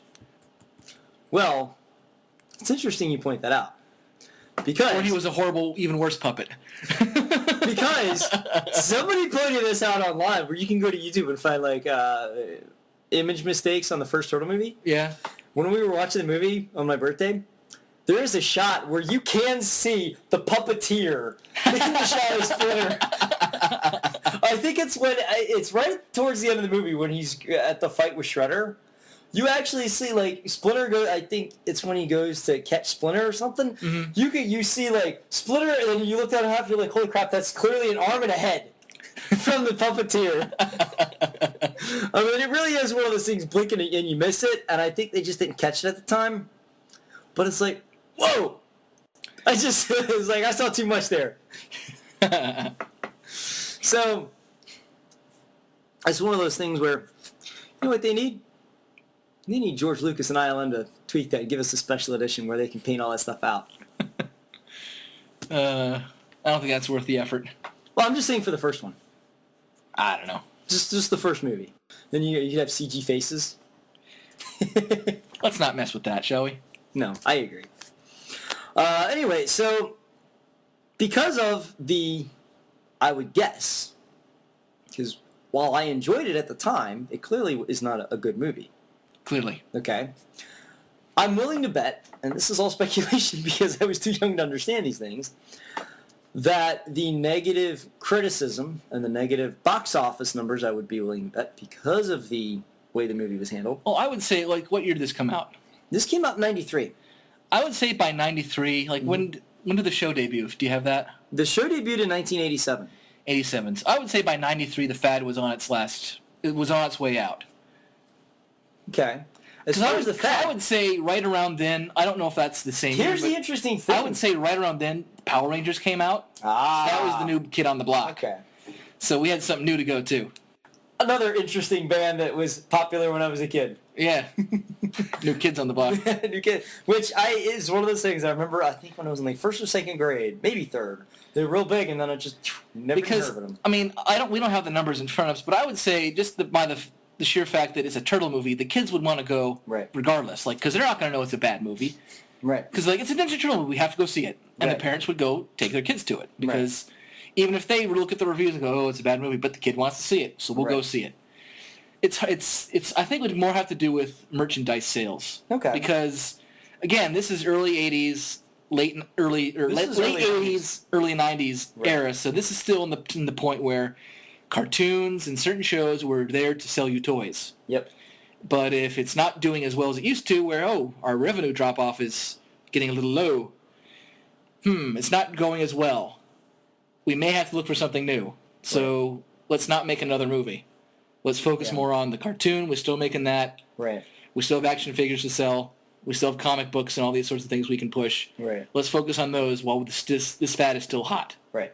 Which is interesting, you talk about that because the show actually went to 96. Okay. So it had a pretty good run. And then, and I want to briefly mention this because I didn't see a whole episode, but I did see, I think, 5-10 minutes of it. They did actually make a live-action TV show. Did they? They did. It was called Ninja Turtles: The New Mutation, where they debuted a female Ninja Turtle. I have no memory of this whatsoever. It must not have done well. It was only on air for like a year or two. I think 97 to 99 tops. Maybe only had one season. Still, one season's better than like 2 or 3 episodes that I thought it might have. Yeah. It's like, I've never heard of this, and it ran for a year? Yeah. Man. I mean, I know they released some really awful direct-to-video live-action stuff. Oh, yeah. Like, I remember my mom got me one. And I was like, oh, it's Ninja Turtles. And I'm like, wait, this is Ninja Turtles rock group? Like, it was the Ninja Turtles on stage playing as a rock band. I've seen a review of that. I was kinda it's like, wow, that's terrible. I was like, why? I think I got about 5 minutes into it. I'm like, this isn't what I wanted. This sucks. I pulled it out and never watched it again. Now, for a hardcore troll fan to say this sucks, that must say something. And I've seen, what's funny is we mentioned them earlier, where the Nostalgia Critic and Angry Video Game Nerd, in character, they have a feud. Right. But they came together because they're like, we both like Ninja Turtles, we both hate crap. And they reviewed that concert show. Right. And they get to a point where, and Donatello, he plays the bass with one string. And they're both like, no! That's stupid! How do you play a bass with one string? You're just going, dung, dung, dung. And they're going, oh, this is terrible beyond belief. Well, it was, for me, I didn't even get that far into it, because as soon as I realized what it was, I'm like, yeah, I don't like this. I don't want to watch the Ninja Turtles play music. I want to watch them fight.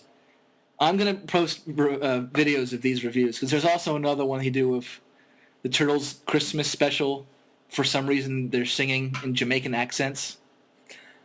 I think I saw the review of that, and I'm like, wow, I'm glad I didn't know this existed. Speaking of that, now that we're talking about the Angry Video Game Nerd, okay, he posted a video of him and his friends coming together and trying some of the pizzas that Michelangelo mentions on the show. On the cartoon. And wow, going back and like watching them watch this footage, making these pizzas, you realize that was some really weird, messed up stuff. Yes, it was. Michelangelo was talking about. It was like anchovies and hot fudge and marshmallows. Yeah, and like pickles, there's jelly beans. A lot of chocolate chip cookies, ice cream. A lot of weird stuff. Yeah. And there were some that they were trying like this, like they were gagging on some of them. It was like, it was so bad. But it's interesting because you saw it first or a good while before you brought it to my attention. Yeah. So as I'm watching this, I'm like, we got to try some of this. And for whatever reason, like, apparently I didn't know you as well as I thought. Because you're like, this is so awesome. They're embodying what I wanted to do as a child. And you're like, I just thought it was interesting. Clearly, you're way more into this than I was. It was, because it's one of those things where I do remember as a kid, like, looking back, I don't remember anything specific, but I do remember, Michelangelo would order these pizzas and thinking, that'd be kind of neat like to try. Guacamole and raisins or whatever they put on. Is like, ew. I do remember, I at least remember the marshmallows and hot fudge. And like, from the show, when I was a kid, I remember marshmallows and hot fudge on a pizza. That sounds interesting. Little tidbit. We actually did try a little variation. Now, to preface this, the only reason we ventured out into this was because of the results they had from that experiment, was that pickles and marshmallows people actually liked. Specifically, the one that went together for some reason was pepperoni and marshmallows. Right. And pickles pickles and pepperoni. And pepperoni, or pickles by themselves seemed to go well with whatever it was they were eating. Right. So I think they start off with a pepperoni pizza? Well, they started off with the weird stuff first. They just dove right into the weird stuff. No, I mean as far as before they added the toppings onto the pizza, was it a pepperoni pizza or was it just cheese pizza? Then they added the stuff on. I think they basically went as accurate to the cartoon as possible. So if it was a pepperoni pizza, so if it had pepperoni in the ingredients, they would start off with a pepperoni pizza. But if it was like weird ingredient, that's all they used. Okay. Other than the cheese. I don't remember it too much, so I just kind of want to make sure. So our preference was, okay, let's give that a shot. Yeah. Well, it's like, well, these people seem to at least like it or not hate it. We'll give it a shot and find out. And like when we say people, it was a group. So okay, as a collective There group, was probably about, what, 10 people there? at least. Yeah. So like as a collective group, most of them saying that was okay. Let's try it. Matt, what'd you think? I like marshmallows and pickles and pepperoni on a pizza. Amazing, isn't it? It is. I don't like pickles to begin with, but I did like. Yeah, but you enjoyed the But marshmallows it was and amazing pepperoni. how well it went together. I'm like, It really is. this is insane. But I'm eating a marshmallow pepperoni pizza and I'm liking it. It really is. And, you know, the sad part is it's to the point where it's like, Now we have a case of marshmallows anytime we have pizza. I really want to go to Papa John's and order a marshmallow, pickle, and pepperoni pizza. It's like, but I want marshmallows and pickles on my pepperoni pizza. Like, this is weird. I mean, it's one of those things where I haven't had a pizza since then that didn't have marshmallows and pickles on it. Except for that one time we went to Cece's. Only because they didn't have it. I wonder if they could make that.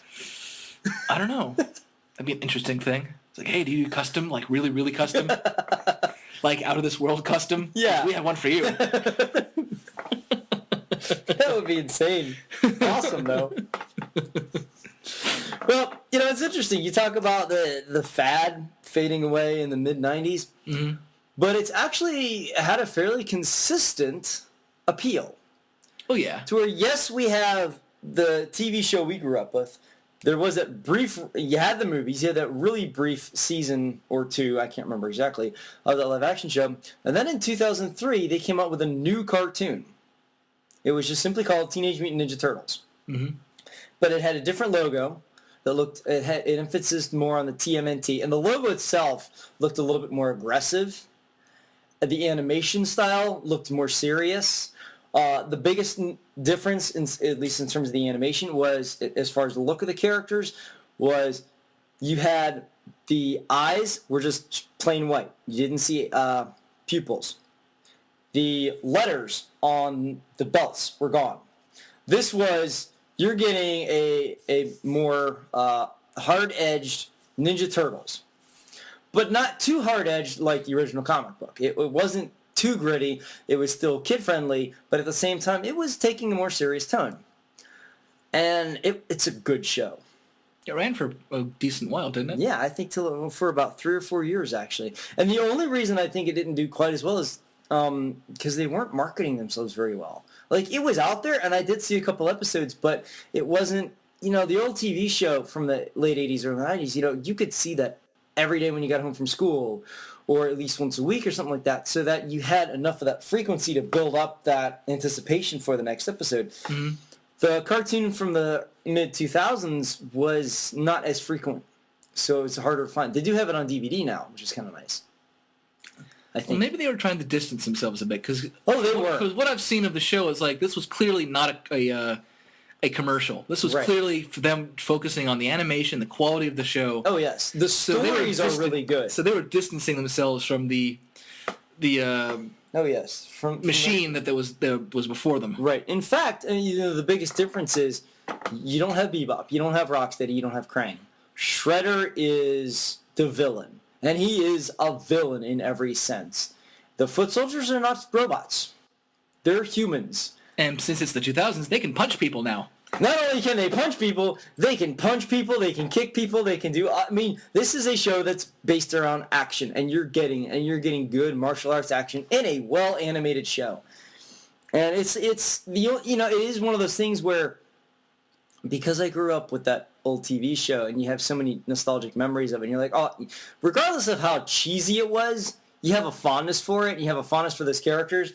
And it's like, wow, it would be neat to see them go back and redo Rocksteady and Bebop and Krang and, you know, bring them to light, but in this new tone show. Mm-hmm.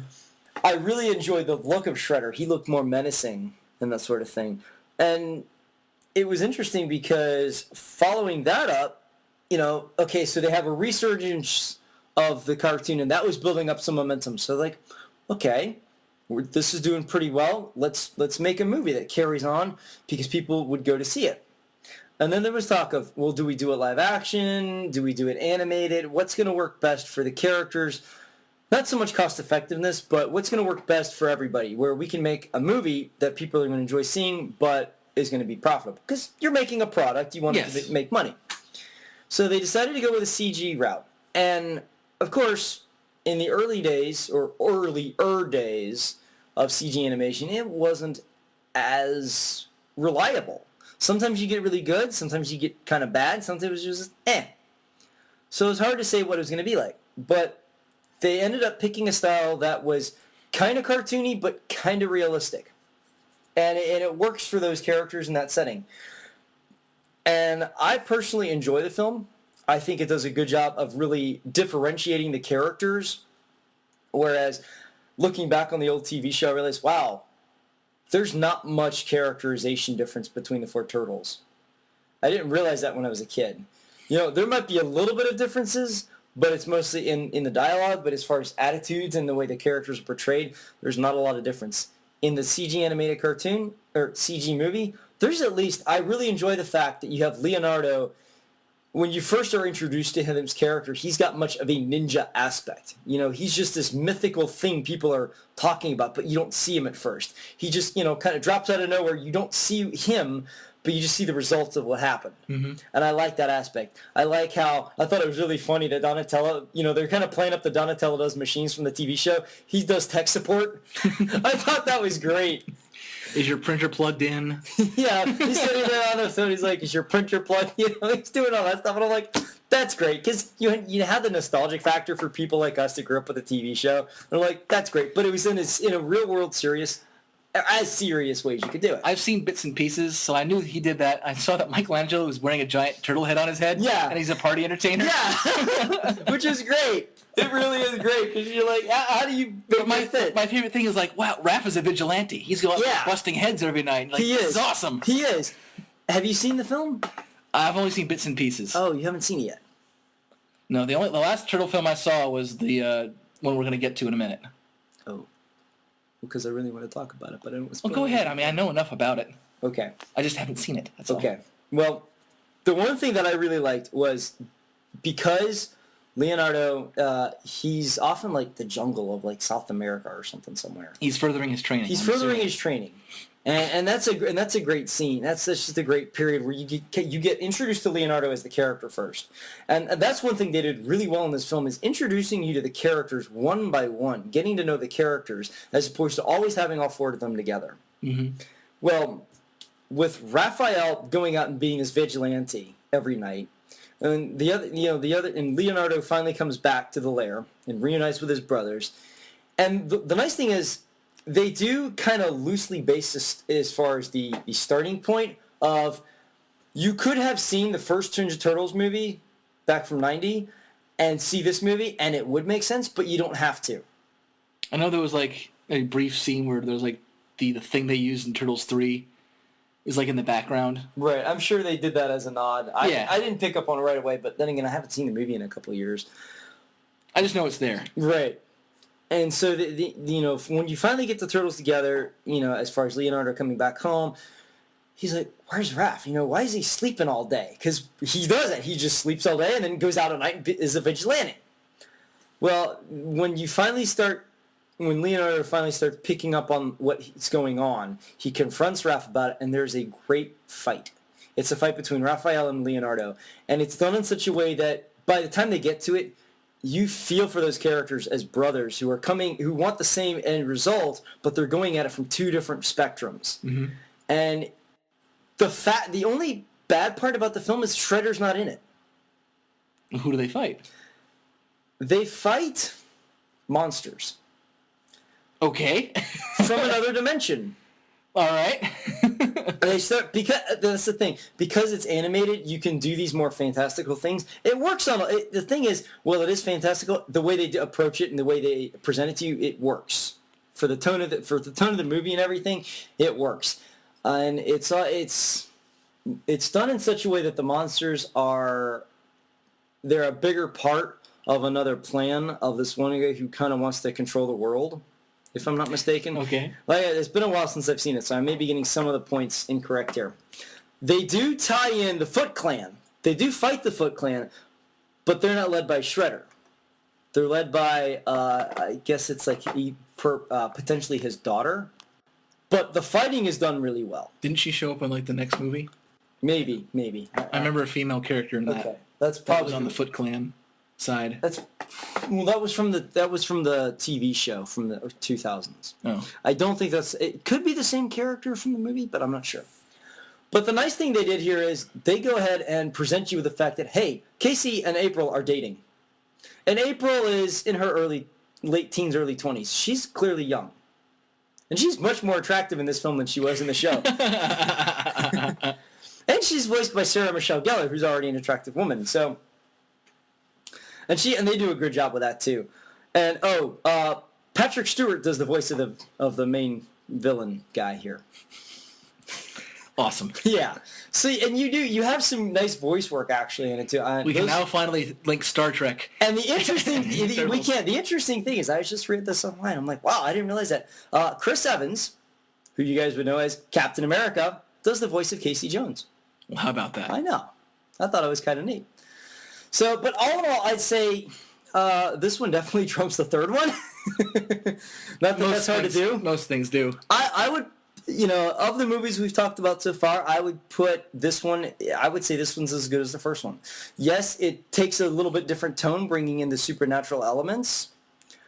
But like I said, in the tone of the movie, because it's CG, because it's animated, you can get away with a little bit more. Oh, and there's a Kevin Smith reference in there as well. Nice. Yes. I'm not going to tell you, but you'll appreciate it. Okay. Well, I mean, on one hand, it's like, well, yeah, they're adding in aliens, which is fine, because... Yeah. We've been wanting Krang since forever. Right, which is an alien. And of course, it's like I said, you've already got walking, talking giant turtles. Why not go the distance? Right. and my thing is, look, I don't mind if you could do that, but at least presented it to me in a way that makes sense for the context of either the show or the movie or whatever I'm watching. Mm-hmm. Don't just throw it in there just to throw it in there. Right. But as long as I can follow along, I'm like, okay, all right, I'm on board with this, then it's fine. But yeah, the thing is, I actually went to the theaters to see this. I took one of my friends. I'm like, okay, you're coming to see this with me. We're going to go be 10 years old for a night. Because that's the thing. When I watch Ninja Turtles, I like to just go into my 9, 10-year-old self. I don't like to be an adult when I watch Ninja Turtles. That's part of the escapism for me, and that's part of the fun. I'm glad you can do that, because it's tough for me. Yeah. I have that ability. It comes with, some things not so bad. Being a man-child. But going back and trying to watch some of those Turtle episodes again, it's tough to watch. Yeah. As far as the episodes, yeah, when I've seen a couple clips on YouTube, please stop making puns. Yeah. Please stop. It's funny, though, because... I know it's a comedy, but I can do that. I can just, even if it's got a bunch of really stupid puns in it, I'll just go with it. As long as I know what the target audience is and I know what the intent of the show is. It was intended for kids. It's designed as a comedy. Okay, I'm going to expect a lot of cheesiness. Which is weird, me saying that. Which is weird because you like extra cheese on your pizza. But it's also like, I love the Muppets, and that's all puns and cheesiness. But it's like, why do I love that? But going back and watching stuff from my childhood is tough. I don't understand it myself. Well, you'll figure out a way one day. I think with that, though, maybe the reason why it's tougher to watch Turtles, and it's going to sound strange, but I can watch something like Darkwing Duck. Right. Is the fact that at least with Darkwing Duck, where it's a satire and a comedy, versus the Ninja Turtles, is the fact that, believe it or not, I think Darkwing had more action in it because, hey, this is not taken so seriously at all. We can drop an anvil on them. Oh, of course. With Turtles, it's like, we can't drop anvils on them. The thing is... So the action beats gotta come later. Disney takes a lot more liberties. Disney has a bigger budget. Very true, sir. Very true. So, you know what also stinks? What's that? I always felt a little disappointed, even as a kid, where you're like, the cartoon intro, awesome. Yeah. Awesome. Everything about it. Awesome theme, awesome animation. You get to the cartoon, what happened? Why is the animation crappier than the opening? I didn't notice that too much when I was a kid, but... I mean, not so much that I was turned off with, but it was still like... But you notice a difference. Yeah, and you're like, what happened? Did you spend all your budget on the opening and this is all you have left? You know what, though? Sometimes, that's the thing. Sometimes the opening is just that awesome. I think that's probably what it was, is the fact that the opening was so awesome that they had so much good creativity with the opening. And it's a lot easier to be that way because you're trying to do a pitch. The opening is that's your hook. Mm-hmm. Especially for kids. You got to get them in that minute. And, okay, no, I'm hooked. And then keeping them there is easier to do. But it's getting them hooked. So it's like, man, that intro is awesome. I hope they play it again. Yeah. I'll sit through the show. Well, and I can say, having worked with kids for the last couple of years, it's harder to get them hooked onto something than it is to keep them there. Oddly enough. So they definitely want to get them in there. You got a good solid minute for your intro theme and everything. It's the animation's got to be really top notch. They can slack off to some extent, not that they should, but they can, simply because it requires less effort to keep them hooked on and you're only talking 20 minutes. This is only a half-hour show. This is not, a full hour and a half, a 2-hour movie. So, you have less to worry about. Commercials. Yeah. But, exactly. And those are important. Those are important. And here's the interesting thing. Not only to sell the toys of the show you're watching, but also because, hey, kids have a short attention span. So give them about 7 minutes of your show, break for commercial, then come back to the show for another 7 minutes. And realistically, that's part of the reason they do that as well. Of course. So, but, you got to get them hooked in that first minute. So I think that's probably more to do with it than spend all your budget on the intro. It certainly seems that way. Yeah. But I think there is a method to the madness. We're not the studio execs. We're not the people working on the show, so we really don't know the method. No. But I do want to believe there's a method to the madness. So we hope. But, the interesting thing is you've had the comics that neither one of us read. In fact, we didn't even know it was a comic until a few years ago. We should touch on it briefly before we dive too far into this next movie, because it plays a part. It does play a part, but I think it would make more sense to actually talk about it in the process of talking about the movie. Okay? So far, we've experienced, you and I, at this point, before we saw this movie, had experienced the 80s/90s cartoon. They're just going to leave it as the 80s and 90s. Like, yeah, I did. It was fun. Yeah. For the most part. The live-action movies. Mm-hmm. I had experienced, by that point, the 2003 cartoon. Did you see that at all? I maybe saw an episode or two. Okay. So you were at least aware of the animation style and that sort of thing? I was familiar with it. Okay. Seen that. And then, at least me, I had seen the TMNT movie, the CG movie. And then, out of the sheer genius of I don't know who, but this person deserves, a high five. A high five, a nice steak dinner, a beer. And a pizza. And a pizza. Whatever floats their boat. To just be like, you rock on, dude. They decided to do a mashup of all these different things and put it into a movie called Turtles Forever. This came out last year, 2010.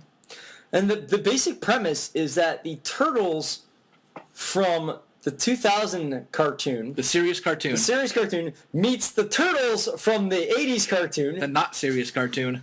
And the Shredders meet each other. Of course, the Shredder from the serious cartoon just pretty much takes over the Technodrome because he beats the crap out of Shredder from the cheesy 80s cartoon. And Krang. And Krang. And Krang's like, where am I? How come there's no other Krang? Like, there's no other you, but there's a lot of Shredders. And then they start interacting with each other, and it's really neat because you're like, it really points out a lot of the fallacies of some of the earlier stuff, but also the awesomeness of the newer stuff. Mm-hmm. Well, and some of the awesomeness of the old stuff. Right, and at the same time, you have, and they start what was that one scene where they see like the different turtles from different universes, and one of them was the TMNT, and another one was from the movie version. Mm-hmm. They really just made a big nod to all the various forms the turtles have appeared in, which is really awesome, especially for turtle fans like us. Mm-hmm. And then so their main objective is Shredder, the serious Shredder was like, okay, if I want to defeat the turtles, I have to defeat Turtle Prime. I have to go to the source. And the source of the Ninja Turtles, what it all started, was from the comics. It was black and white comics. They were done as serious. The interesting thing about the original comic Turtles was that they all had red bandanas. The only way you could tell the difference between them was from their weapons. And it was very, very gritty, from what I understand. It was very gritty. This was not something for kids. Which sounds odd, since we grew up with it as kids. And really, it's In fact, it was about as much of a 180 from the 80s cartoon as you could get. It's exactly. But really, it's sort of like, okay, who in the world came up with this idea? How? It's like, what did they do to come up with Teenage Mutant Ninja Turtles? Did they get a blank wall, put a whole bunch of sticky notes up there, and get a bag of darts?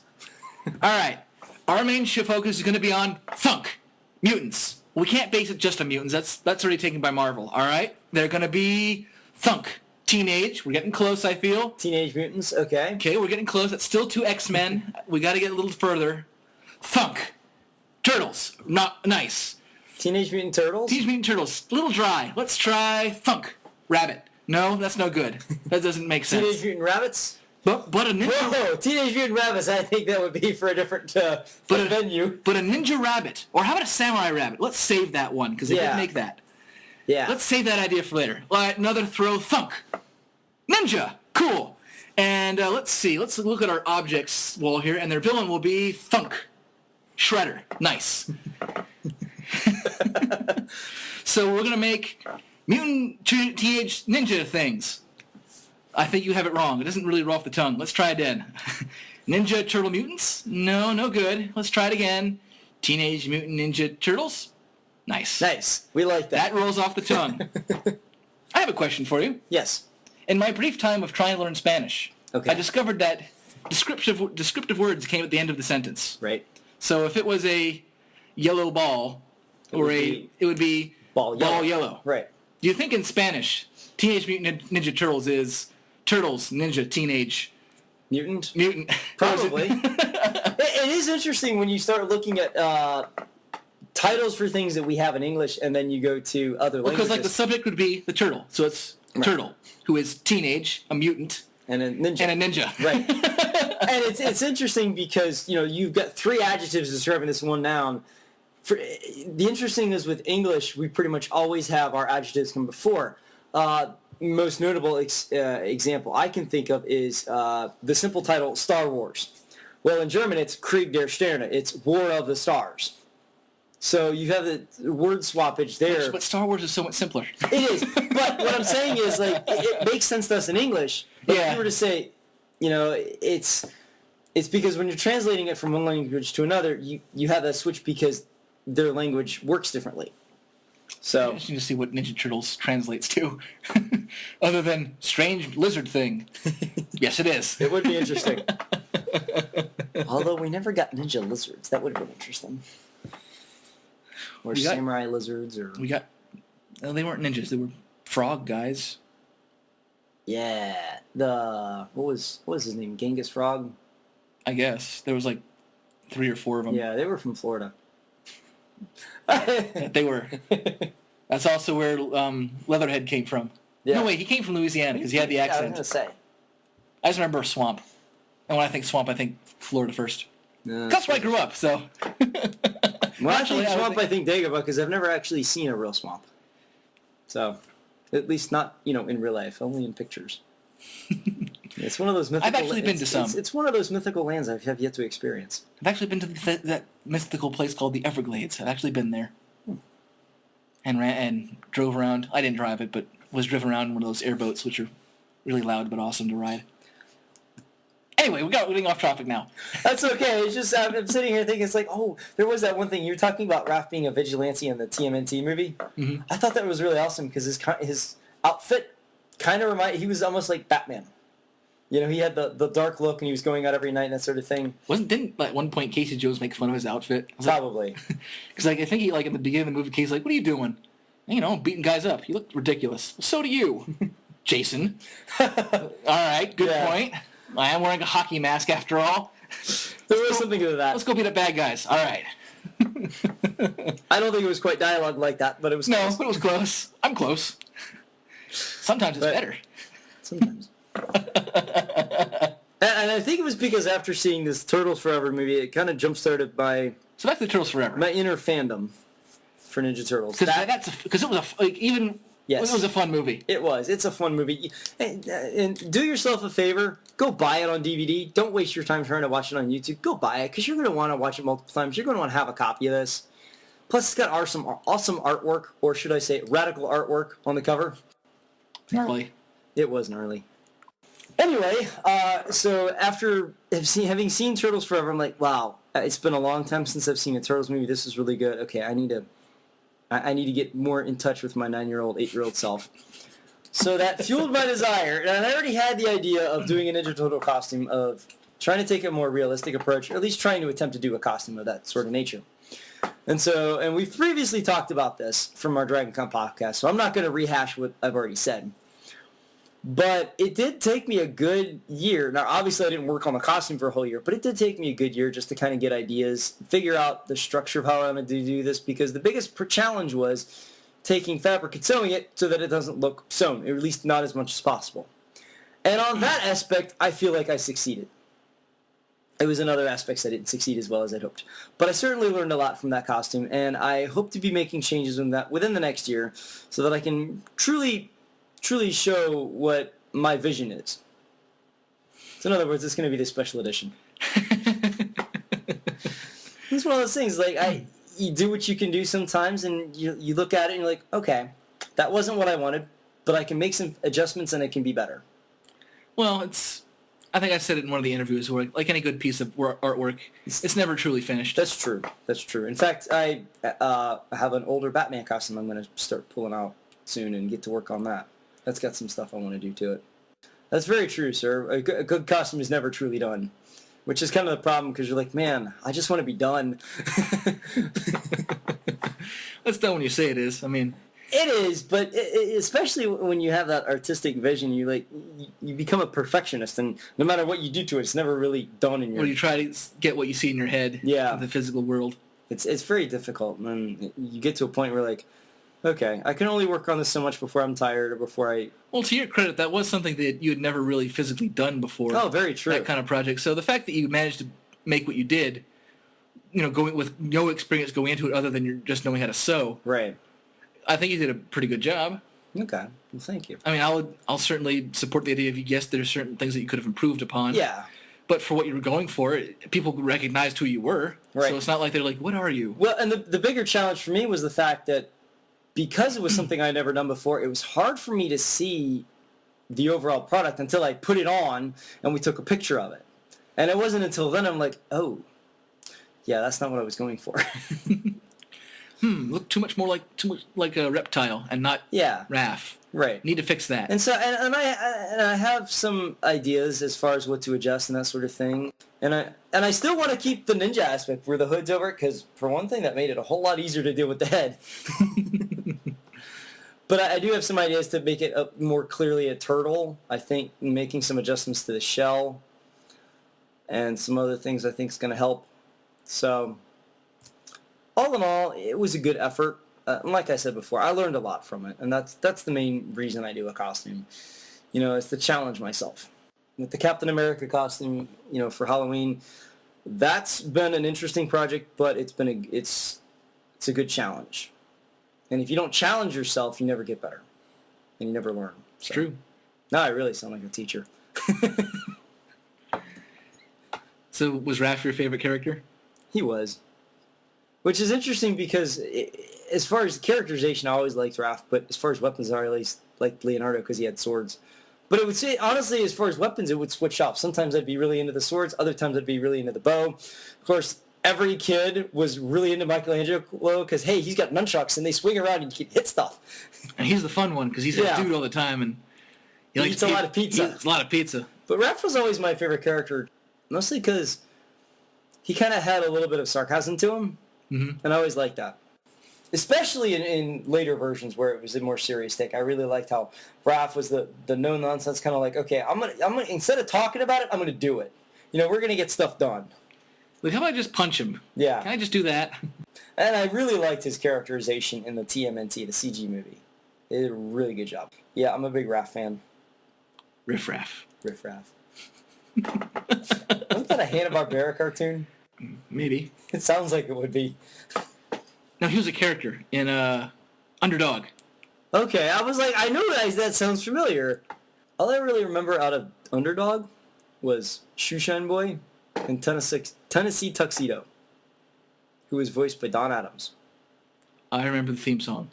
Mostly because I have a CD that has remakes of all the So cartoons. I didn't remember the theme song at all.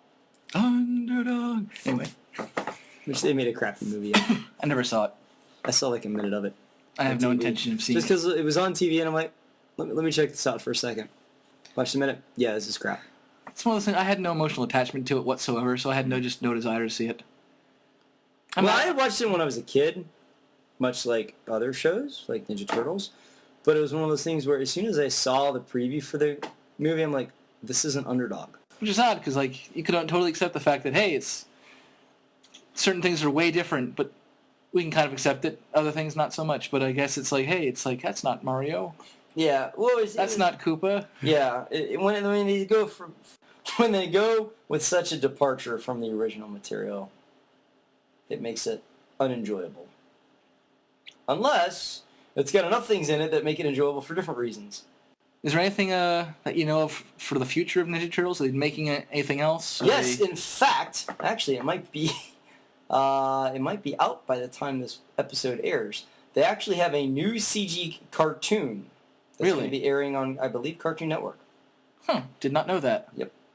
Is it called Ninja Turtles? What's it called? I think it's just called Teenage Mutant Ninja Turtles. I don't see a reason. From what I understand, I've seen, I think an image.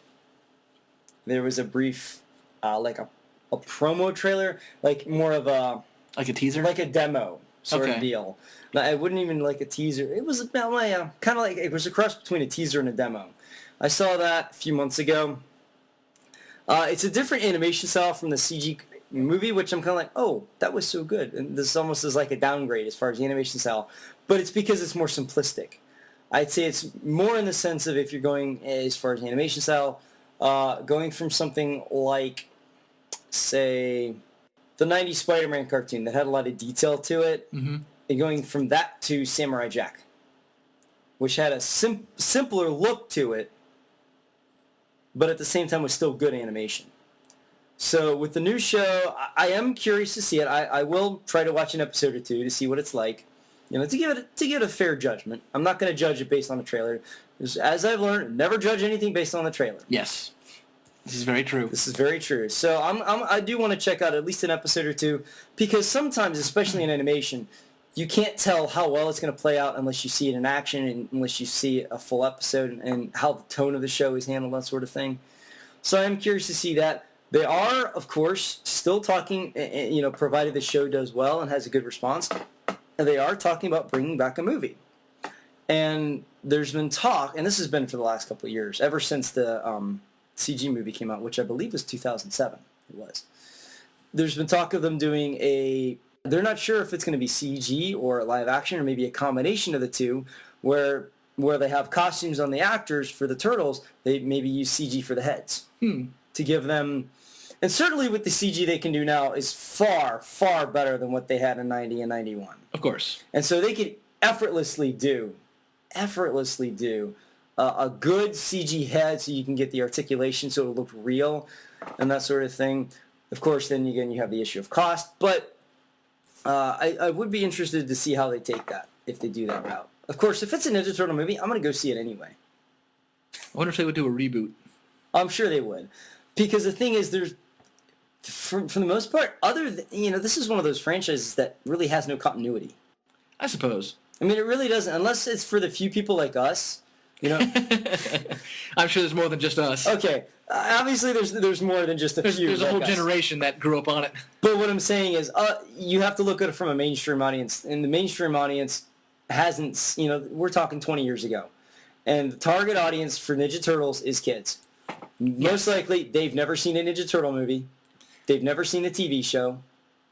The new TV show that's debuting this fall is going to be a reboot, as far as it's bringing people into the story, into the characters, and that sort of thing.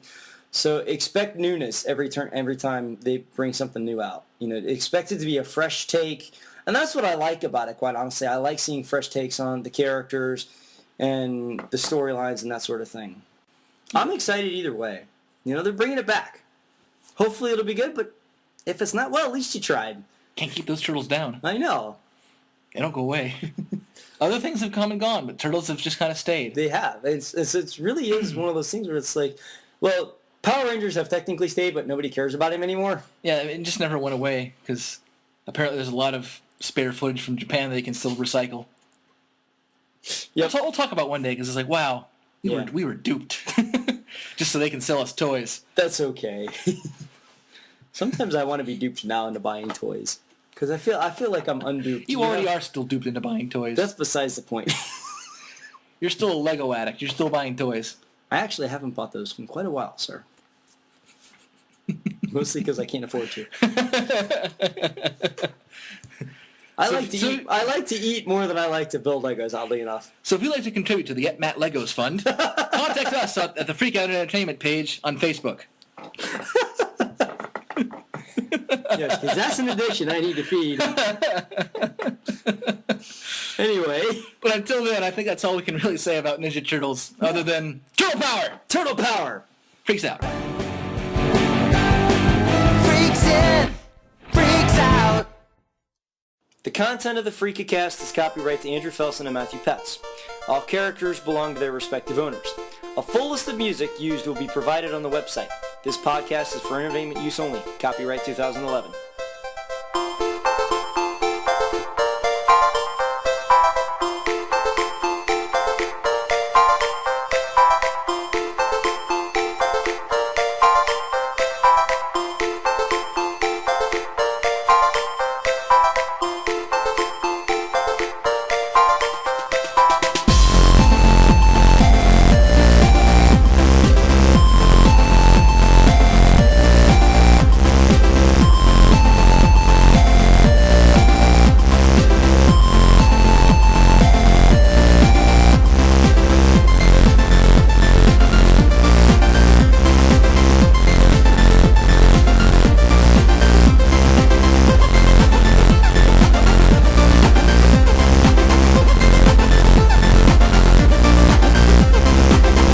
Freaks in a half shell. Turtle Power.